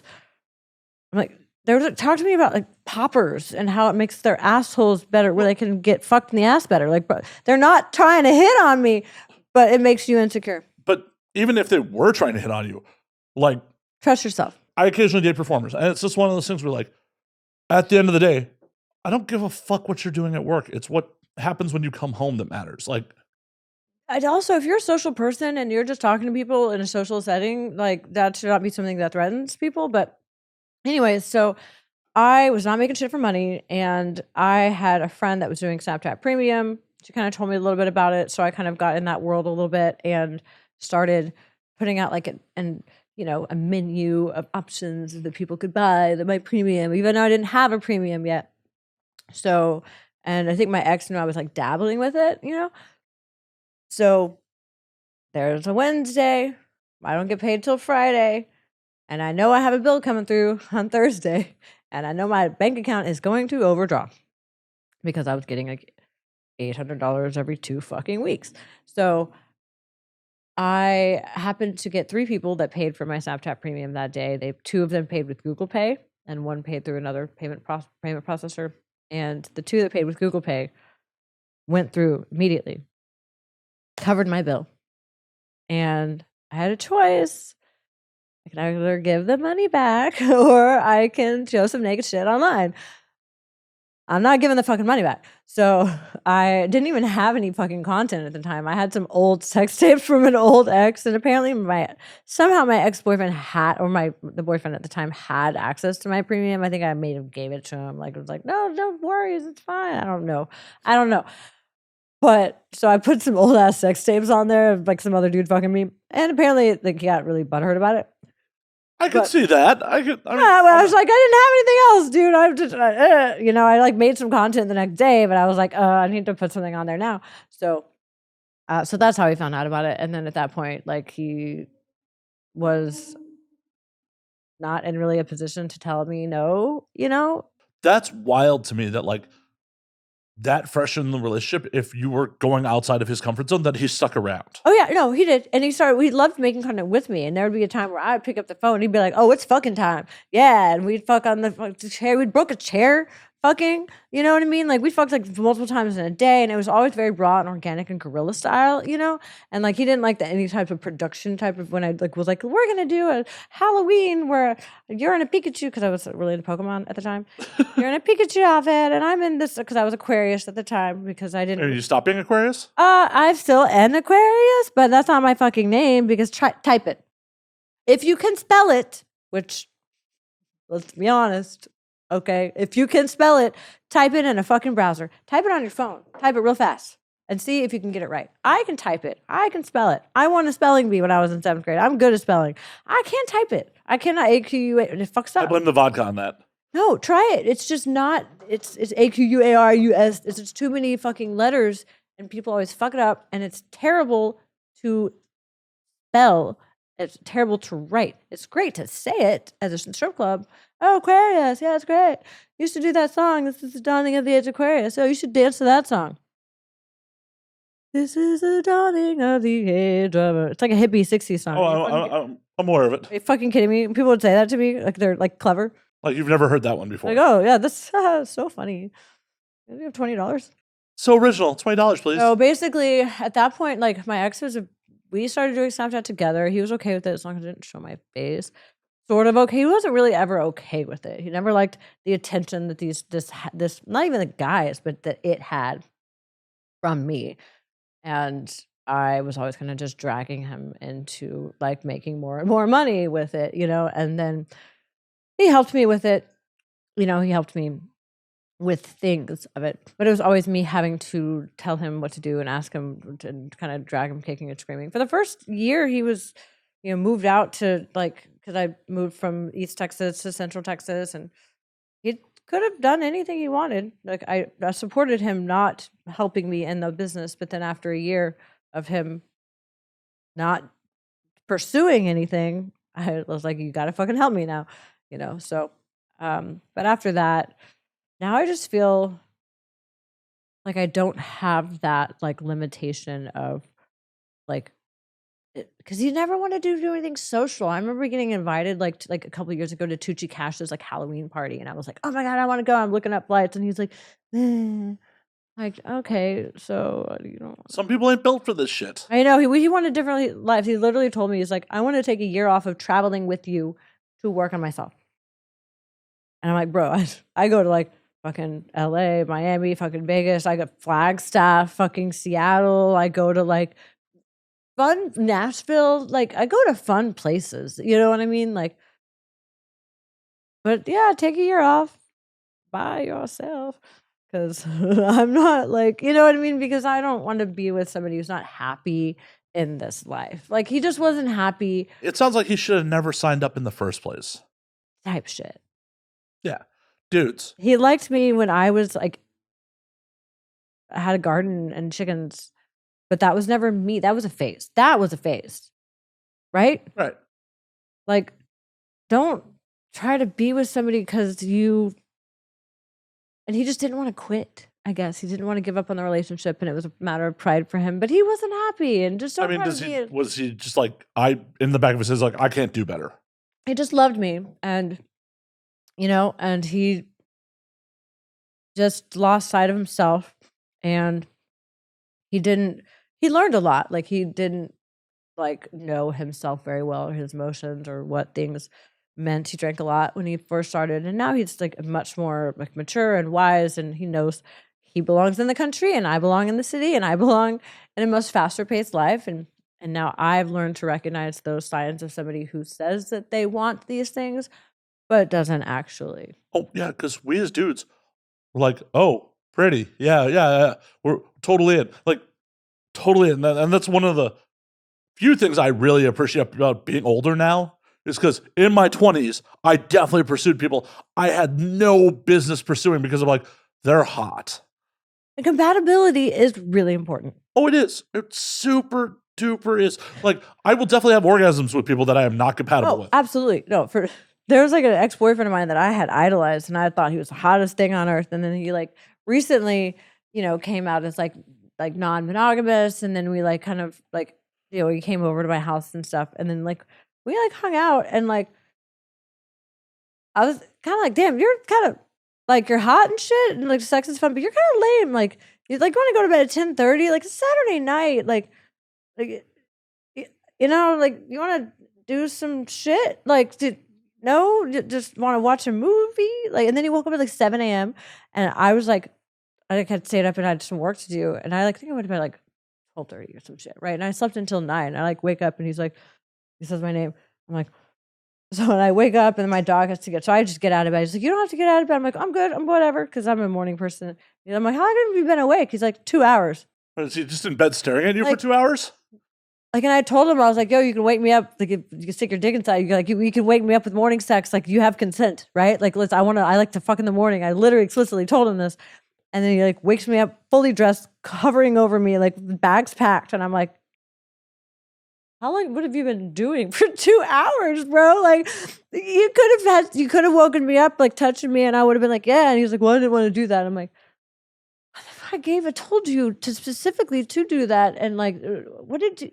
Bro, it's like you definitely could have had at least 2 orgasms that morning. Have you been like sitting in bed? What have you been like just being tiptoeing around the house? Like, did you go through my shit? Like, what of my stuff did you look at? Like, you know what I mean? Like lame, man. Like, fucking wake me up with sex or like stay up a little bit longer. If I understand if you want to be so your sleep ritual 10:30 at night on a Saturday, like after Thanksgiving, bro. Like, this is like this happened like a week and a half ago. Like a week and a half ago. I got tested so that I could fuck him, which was cool. I didn't want another sex round because I'm used to guys lasting a little bit longer now. So like, no shade, but like, I'm like, oh, okay, that's 2.5 positions. A half is being generous, but like, no, and I used to be like, I used to fucking idolize this dude. I'm like, man, we are not compatible at all. Like, I want to stay up and fucking watch a movie. You know what I mean? Like, he came over at like 7 we didn't even eat after that. Like, it was just like, just want to sit here in the quiet. Like, I put some music on, but it was just like, man, you are all right, cool. What I used to think was hot, it's just not anymore. Like, I want somebody, bless his heart, we're at different places in our lives. And I'm like, so where does this go from here? He's like, I don't think we're compatible. I'm like, oh. And then now I see it. At least he was mature enough to admit it. Oh, for sure. No. And I think he's a great guy. I think he's awesome.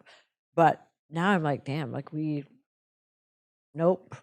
And I used to think that like I loved this guy and I wanted to be with him. And now I'm like, yeah, no, I'm good. I'm good. I definitely would fuck him again, but fuck him again, be like, but did you rub one out earlier, dude? So you could last a little longer. Yeah, or at least if I say like I enjoy morning sex and you can wake me up by sticking your dick inside of me, do that. Or like at least like touch me. Right. Would you be mad if he like woke you up by going down on you? Or if he just woke me up and just tried to cuddle and just rubbed his hard dick on me, I'd be like, oh, yo, what's up? You know what I mean? Like, but there was nothing. It was just Justine. Like, he said my real name and he's like, Justine. I'm like, what? And I'm like instantly awake, right? And my dog needs to get fed. So I'm like, whatever. I hop out of bed. He's like, you don't need to get up, but you can take some time. I'm like, no, I'm good. I'm up now. It's like, do you want some coffee? He's like, no, I've been up. Like, for how long? He's like, this is 7. Yeah, like for 2 hours? Okay. At least you found out early. Right. No, I'm like, okay, cool. All right. So I want somebody who is less uptight, I guess, whatever. But like, I have a very young soul, right? So it's fun because there's people that are old souls. What do you think of single fathers? As long as they're not deadbeat single fathers, you know what I mean? Like, I respect a man that's got his shit together, like, you know what I mean? Like, and takes care. And I like kids. Like, I'm really a professional aunt. So, like, I got a buddy in Austin. He's a writer. Oh, I got someone in mind. Oh, shit. One of my best friends is in Austin. Oh, can he handle the? I think he can. That's saying a lot. All right. Like Well, he's very rock and roll. He's he's a professional writer. His kids don't live with him. Like his kids live with the mother, but he does have them pretty regularly. yeah. Like he's involved with his kid's life. He's very much like, I'm still in Austin because my kids are here. Yeah. Like, Yeah. like he's a really good dude. He's one of my best friends. Like, yeah, I'll make some introductions. Cool. Well, I'm always down to meet and hang out with people. Yeah. Not looking for anything right now. But never say never. Never know. Never know. Never know. I'll put you two in touch. Like, do you like stand-up comedy? If it's good.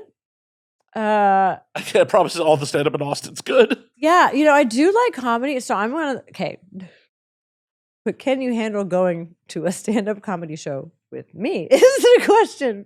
Why, do you heckle people? No, I'm telling you, when I come into a social situation, I'm the kind of person that draws attention unintentionally or intentionally. But like, so my brother hates going to he's gotten used to it, right?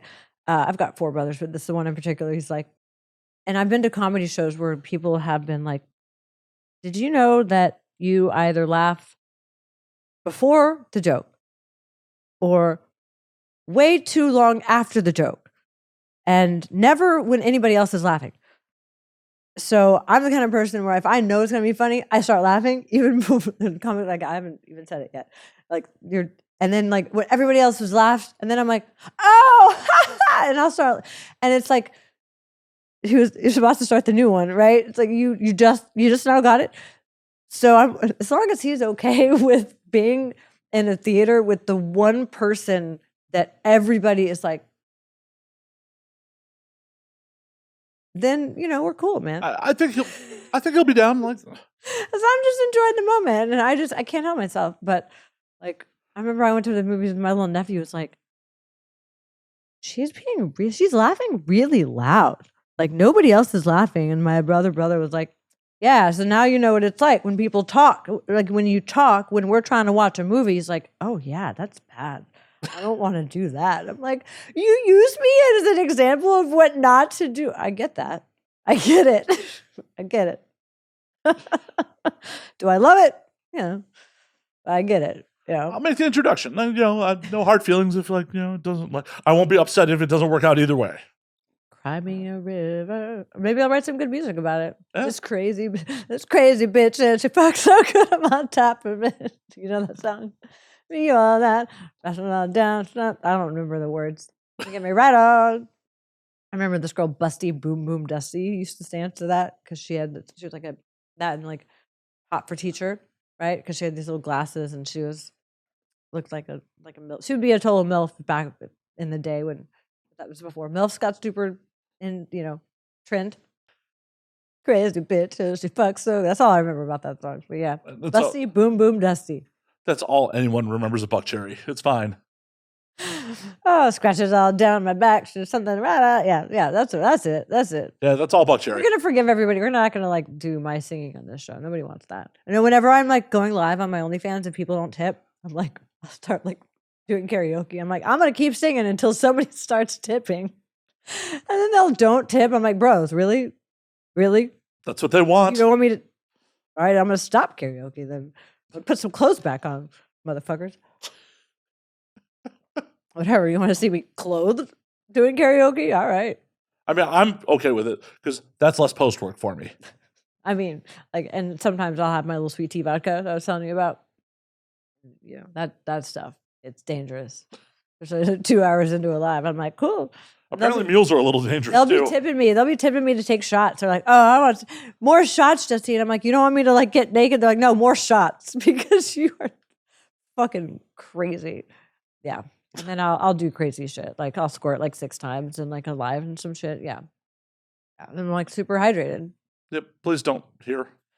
No, I normally try to warn people before it happens. There's a scene I did recently where I didn't warn anybody because I wasn't expecting it, but I was just like felt it coming. I was like, oh yeah, so I squirted. It's like the fucking male, the talent that's laying there, and I got it in his eyes. Like, so he's like, I'm like, oh, sorry. And I'm like, keep going with the scene because they don't cut, right? Like, you just keep going. And they're like, bro, you just said you were going to warn us. I'm like, okay. And then the next day, I shot for the same company. And I was like, I don't think I'm going to be able to, because I took my vitamins. And whenever I take my vitamins, then my squirt comes out like super fucking yellow for like 6 hours, right? Like, it's a whole, like, I take a lot of vitamins. So this was a long ass shoot day. Ended up being a 10-hour fucking day. So I'm like, I'm not gonna be able to squirt. But I'm drinking water all day. And then at the very end of it, he's like, oh, I knew you were gonna be able to. So I'm like, I'm gonna squirt, guys, in 3, 2, 1. So they have time to like pull the cameras back and like not like get because they're like, I used my waterproof camera for this one. Right? Like I fear for my cameras. Like, I mean, I'm not trust. I'm just not gonna. There's nothing happening right here. But if you wanted me to, I could 30 seconds. I could do it. I'm good. You need to put the waterproof back. But I have to have the waterproof stuff. I mean, I'm always like the first time I ever squirted, like with my ex, was like on the boat because I was like, oh yeah, I can pee here. I can get this wet. It's supposed to be. It's just it's a boat. It's supposed to have water on it, so it's fine. I've never really wanted to do it in the bed because then you have to fucking sleep in it, right? But the first time I did it, I was like, oh, I got. And he's like, did you squirt on me? I'm like, yeah. And he's like, cool. Right. So that's when it's fun. But you have to, nobody wants to fucking ruin it. I have a nice ass mattress. I'm an adult. I'm bougie as fuck. So I have a nice ass mattress. Well, this is why, like, I let people do it in their own bed. And then it's just like, oh yeah, I'm out. Like, this is your problem. Later. Waterproof mattress topper. No big deal. Yeah. Or just don't do it in the bed. Do it on somewhere else. Well, that is also an answer. Yeah. But also, just at someone else's property. It's just, throw some towels down if you know what's going to happen ahead of time, right? There's actually like a scene that I did where they had this waterproof mattress topper, and like I got making this girl squirt, and like basically like just like anytime there was an indentation in the mattress, like all the fucking squirt would pool, right? So it was like. Like, hold on a second, we gotta move because I'm like drowning over here with your fucking liquids. You're like waterboarding her and fucking. Oh yeah, and then I ended up doing a scene where I squirted they lost count. There was a squirt counter. They did like a little counter on it, and I think it's 13, 14. I can't remember. It was something like that. How did you not die of dehydration? I first of all drank a fuck ton of water, and then every time we stopped, I was like, "Can I have another bottle?" And I didn't know when I'd still get to stop again, so I would just chug the whole thing, right? And like, I drink a lot of water. I'm very hydrated. I work out. I do CrossFit, right? And I do like IVs and stuff like that. So I'm the kind of person that like, and I know how long it takes for my body to process a bottle. It takes 40 minutes approximately for me to get a bottle of water from here to here. So I know, like, if I'm like dehydrated or whatever, I'm like, okay, well, if you give me a bottle of water in 40 minutes, and then it happened to be like an hour and a half that we like, we're stopping and starting, and then I puked on the dude's dick, and then I squirted on his dick, and then all the stuff happened, like I was there. Pumpkin muffin, oh my God, never again. That's why I'm like fucking lose weight when I go out, like do these scenes and shit, because they're like, why are you so skinny? I'm like, because I didn't eat, because I didn't know when I was gonna be sucking dick next. Like, because you can't be like one time pumpkin muffin, never again. Fucking trauma. I'm traumatized. I'm puking on the dick, dude. I didn't even want the pumpkin muffin. I was peer pressured into eating it, because I normally like know. I'm like, okay, I'm gonna eat some breakfast. I have a couple hours, and if there's anything that hits my gag reflex, it's not gonna come up. So I was at this filling out paperwork. And there's a pumpkin muffin. It's like, around that time of the year with pumpkin, everything. And the camera girl's like, oh, you can have it. I'm like, no, I'm good. She's like, no, you can have it. You can have like a little whatever. I'm like, no, I'm good. She's like, no, have it. You can have it. I'm like, okay, fuck it, whatever. I'll eat it. And so you can have as much as you want. I don't eat. Okay.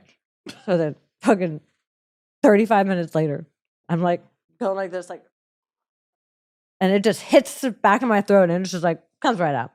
Orange. And I'm just like, motherfuck. Like, I didn't even want that fucking muffin. I didn't even want it. I was peer pressured into it. So now, from now on, I'm really cognizant of what I put in my body before a scene. But sometimes there's different companies that have different ways that they work. So sometimes I'm on set, and it's like, bro, the fucking's not going to happen until hour 8. Okay, so you should have eaten. But then sometimes I might get there and they're like, okay, wham, bam, thank you. dick in the mouth. I'm like, okay, all right, cool. Okay, cool. Right? So, you know, you never know. So if you end up like doing that much, you know, and then I don't fucking eat. I'm like, 10 o'clock at night. I'm like, give me a burger. I need food, you know. See, I miss working on crews that were like, oh, it's lunch. We're wrapping. Dude, motherfuckers, there's no food on porn sets. First of all, strike. Can we strike for food on porn sets? It depends on who you work for. You work for fucking MindGeek, there's food. I want food. I want food. There was one time the director had like gotten food and it was like after the set, right? Like, and he'd gotten just like a smorgasbord of shit because he doesn't like eating if in front of other people that aren't eating, right? So he just got a bunch of shit. And he's like, "You guys want some?" And I'm like, "Yes." And I literally take some of everything. And I'm like, "You sure? Cool." And then like, after 45 minutes, I'm like, "Can I have some to go?" Yeah, cool. Yeah, I'm that bitch. I'm that bitch that will eat. You know. Well, you need to get on a MindGeek set because, like, is that Browsers, right? Yeah, I'm doing a Browsers scene actually next week in Vegas. Yeah, yeah. You'll get fed. Yes. Like when I was PAing for last time I PA'd for MindGeek, like literally part of my responsibility was walking around the Uber Eats app and ordering everybody lunch. I just need to know T minus dick, right? I need to know time until dick goes in my mouth. Like time until dick goes in there, right? So if I have an hour and a half, you know, an hour plus 2 hours of T minus dick in the throat, like please feed me. Motherfuckers, do you want my ass to get smaller? Fucking nobody wants that. Nobody wants that. No. So feed this bitch. This gets to T minus. I need to know when the dick's going in so that I can not have any sort of repercussions. I agree. Yeah. I wholeheartedly agree. Even though they don't mind. Like they're sort of like, "Are you okay?" I'm like, "Is he okay? I just threw up on his dick. Is he okay?" Like we have to ask him. Like, "I'm fine. Like you should have given me the pumpkin muffin, motherfuckers." I'm sure if he's male talent, he's fine. Oh no, he was. Like, "Are you okay?" I'm like, "Yeah, I'm good. I've done this before, motherfuckers." Yeah. See, that's why male talent's built differently. If someone puked on my dick, I'd be out. I'd be like, okay, that erection's not happening again. Oh, he had no problem. Oh, I'm sure. No. That's why male talent's built different. Yeah. Poop on my dick, I can keep going. Puke on my dick, there's just something that's like, nah. It was just a weird, like, I was literally, like, I was like this, like, and he just hit this part. You couldn't even see it on the camera because of the way the angle was. And it was a weird ass fucking angle. It was great because you could see everything, right? But not so great for where the dick hit the back of my throat. So, yeah. So white Gatorade from now on. Yeah, it does not taste like bile. It tastes like white Gatorade. It's great. Love it. Perfect. Yeah, but then I ended up like losing weight because like I was on some team skeet where I'm like, so it's 9 hours later, like the fucking happens at hour 8:15, you know. Was it heavy dialogue or just? So good thing I can memorize shit, right? Because I'm a fucking nerd. And like the other talent were there, and I'm like there was one. You guys know it's acting, right? Do you guys know I'm not really like this? There was one that straight up I was like, so I gaslight you and then manipulate you into letting me fuck you, okay? Like this is a predatory as fuck. Like I am like, so what kind of MILF am I today? You're the predator MILF. You're the one that's like, you want my son, don't you? This is the only way. And I had these lines where I was like breaking the fourth wall and going to like camera and then going back. And I loved it. I fucking love the acting part. I'm like sitting there memorizing my lines and they're like, "Oh, do you need us to feed him to you?" I'm like, "I got it." They're like, this and this. They're like, did you look at the, I'm like, "No, I got it. Like I love being the center of attention. I love like the acting part. You know, I've always wanted to be an actress. So here I am. And so there was heavy dialogue where like the other talent was like, we don't say anything. And they're like, I'm like, how much of this do I have to be word? Like, does this have to be verbatim? And they're like, as close to word for word as possible. So I'm like, okay, here we go. So, and I fucking nailed it. And it was so fun, man. It was like, I knew the scenes better than the fucking directors. I'm like, no, it says we have to go here, we're supposed to go this and this. And they're like, okay. It's great. I love it. I loved it. And I loved feeling like I knew what I was doing just after like 15 fucking scenes in the industry. I'm like, I feel like I'm like still new, but I feel like my learning curve is pretty. The acting part on this isn't rocket surgery. You'd be surprised. Like that it's not easy to like have this cue and to be able to like be emphatic and to be able to like, it's not easy. It's not rocket science, but it also takes, you have to give a shit. Well, yeah, that's important. And from what I've heard from the people that I worked with, they were happy with the fact that I was like able to, get the lines, even though they only give them to me like the night before. If you're lucky.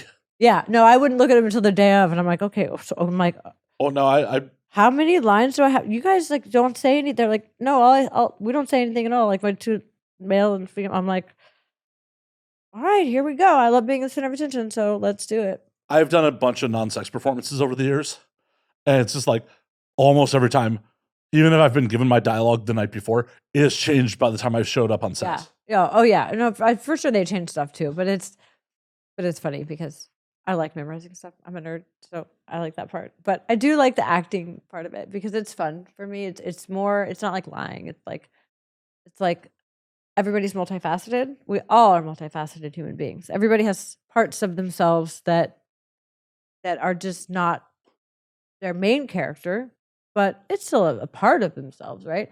So for me, this Justine Jakobs, this this sexual milf type of person, it's more of a facet of myself that I lean into. It's not fake. It's still who I am. I just lean into it. Hell yeah. Cheers. I'm empty. Let me refill. I can't cheers you on an empty glass. No, I'm sitting here. Did you ever hear drunk as who shit the floor? I'm not that drunk, but I'm definitely maybe a quarter sheet to the wind. Excellent. For someone who's like, I'm not going to drink tonight. I said I don't normally drink. I said I don't really like to drink. I don't usually drink, but after today and I have really bad travel anxiety. Like I have especially with this industry when they're like, just bring a bunch of bright colors and a bunch of heels and stilettos and ankle bracelets. Is it 2006? Who has a fucking ankle bracelet now? I don't have ankle bracelets. Bring costume jewelry. I'm like, I don't have. Okay, cool. And then like they tell me all types of. You're gonna be in Vegas this day, and then you're gonna be in the. Can you go to Phoenix this day? The fuck what? Like I have a fucking. I mean, I did have a good laugh before we got on there when you were just like showing me wardrobe options. I did have a good laugh at that. Do you know how many? Do you know how many times? And I was doing this one for Bang Bros, and like they had these pair of jeans that they had me try on because apparently they wanted jeans, and I'm in Miami. I didn't bring jeans, and they had this pair where like the left ankle just would not get over. You can see it in the Bang Bros Bang Bus fucking episode where like the guy had to help me pull the fucking like.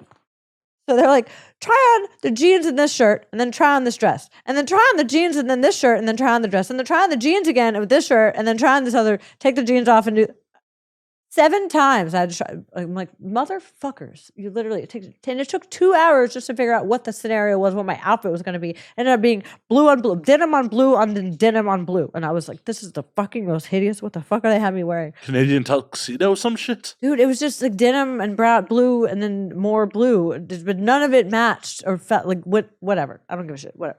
I don't care. But these motherfuckers, they care so much about like what fucking jeans, and you can't wear the same jeans from last time. So, and I have to bring my own clothes. They want me to bring the clothes and to look like a milf, like I fucking know what that is, and like to have button-up shirts that are fitted. Do you know I'm a fucking tiny person. Like they have to clip shit. Like the dude had to like go shopping for me. He said he'd go to like 4 stores to find button-up shirts. I'm like, yeah, not easy, isn't it? Not easy. And they're like $35 each, right? And I fucking get paid a certain amount of money, and like they're not paying for my wardrobe or my travel or my flight or my hotel. So they want me to like also pay for nice clothes that fit me well. I mean, eventually they'll be paying for your travel. Well, it's better than motherfucking residuals type shit. I'll say that word too loud. Yeah. Yeah, you'll get in a little trouble on that.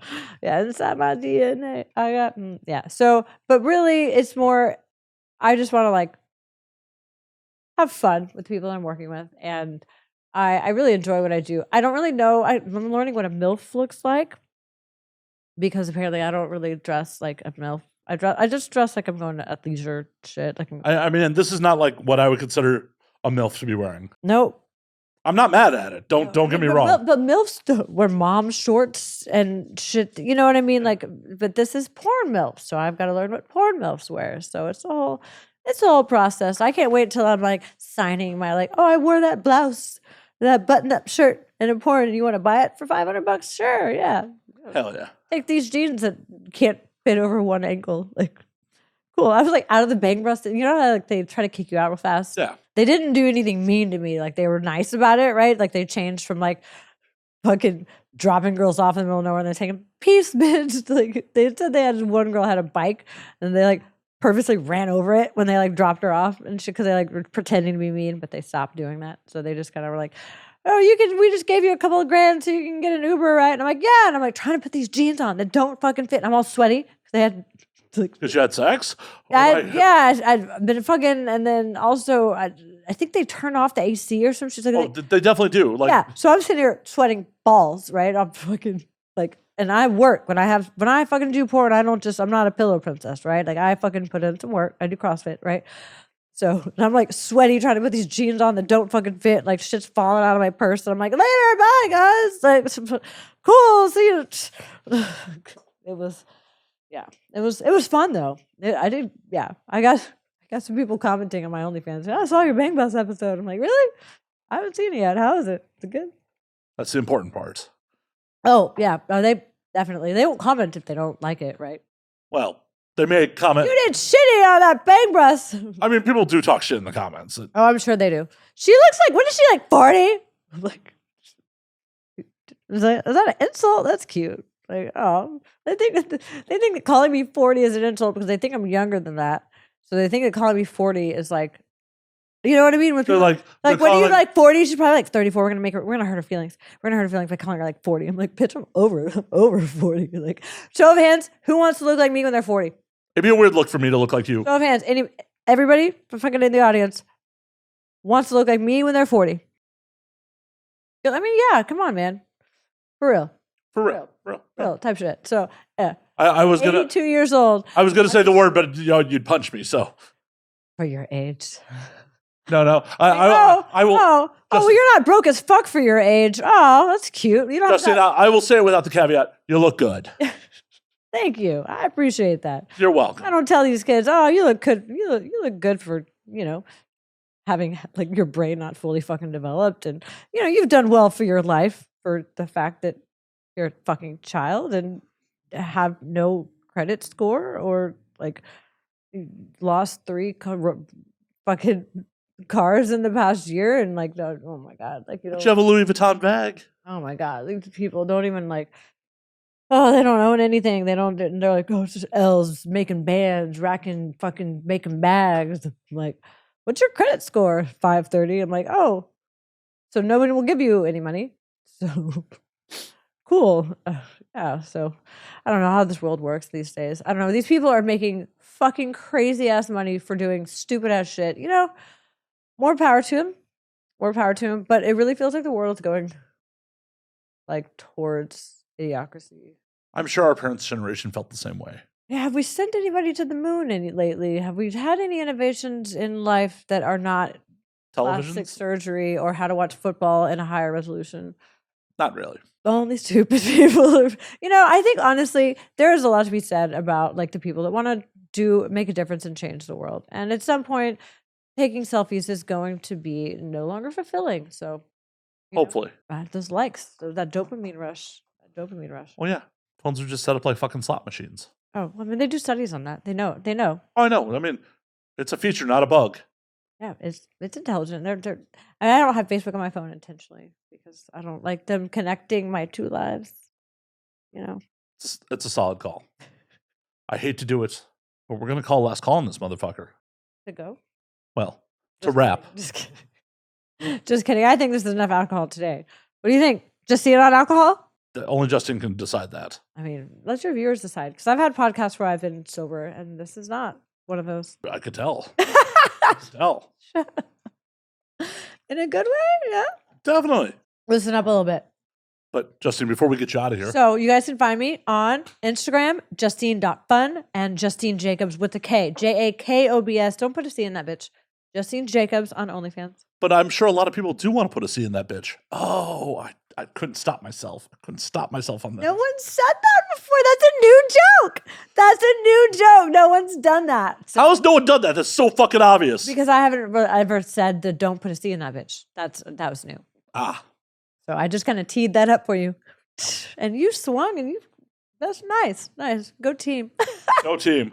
Until next week, drink up, motherfuckers.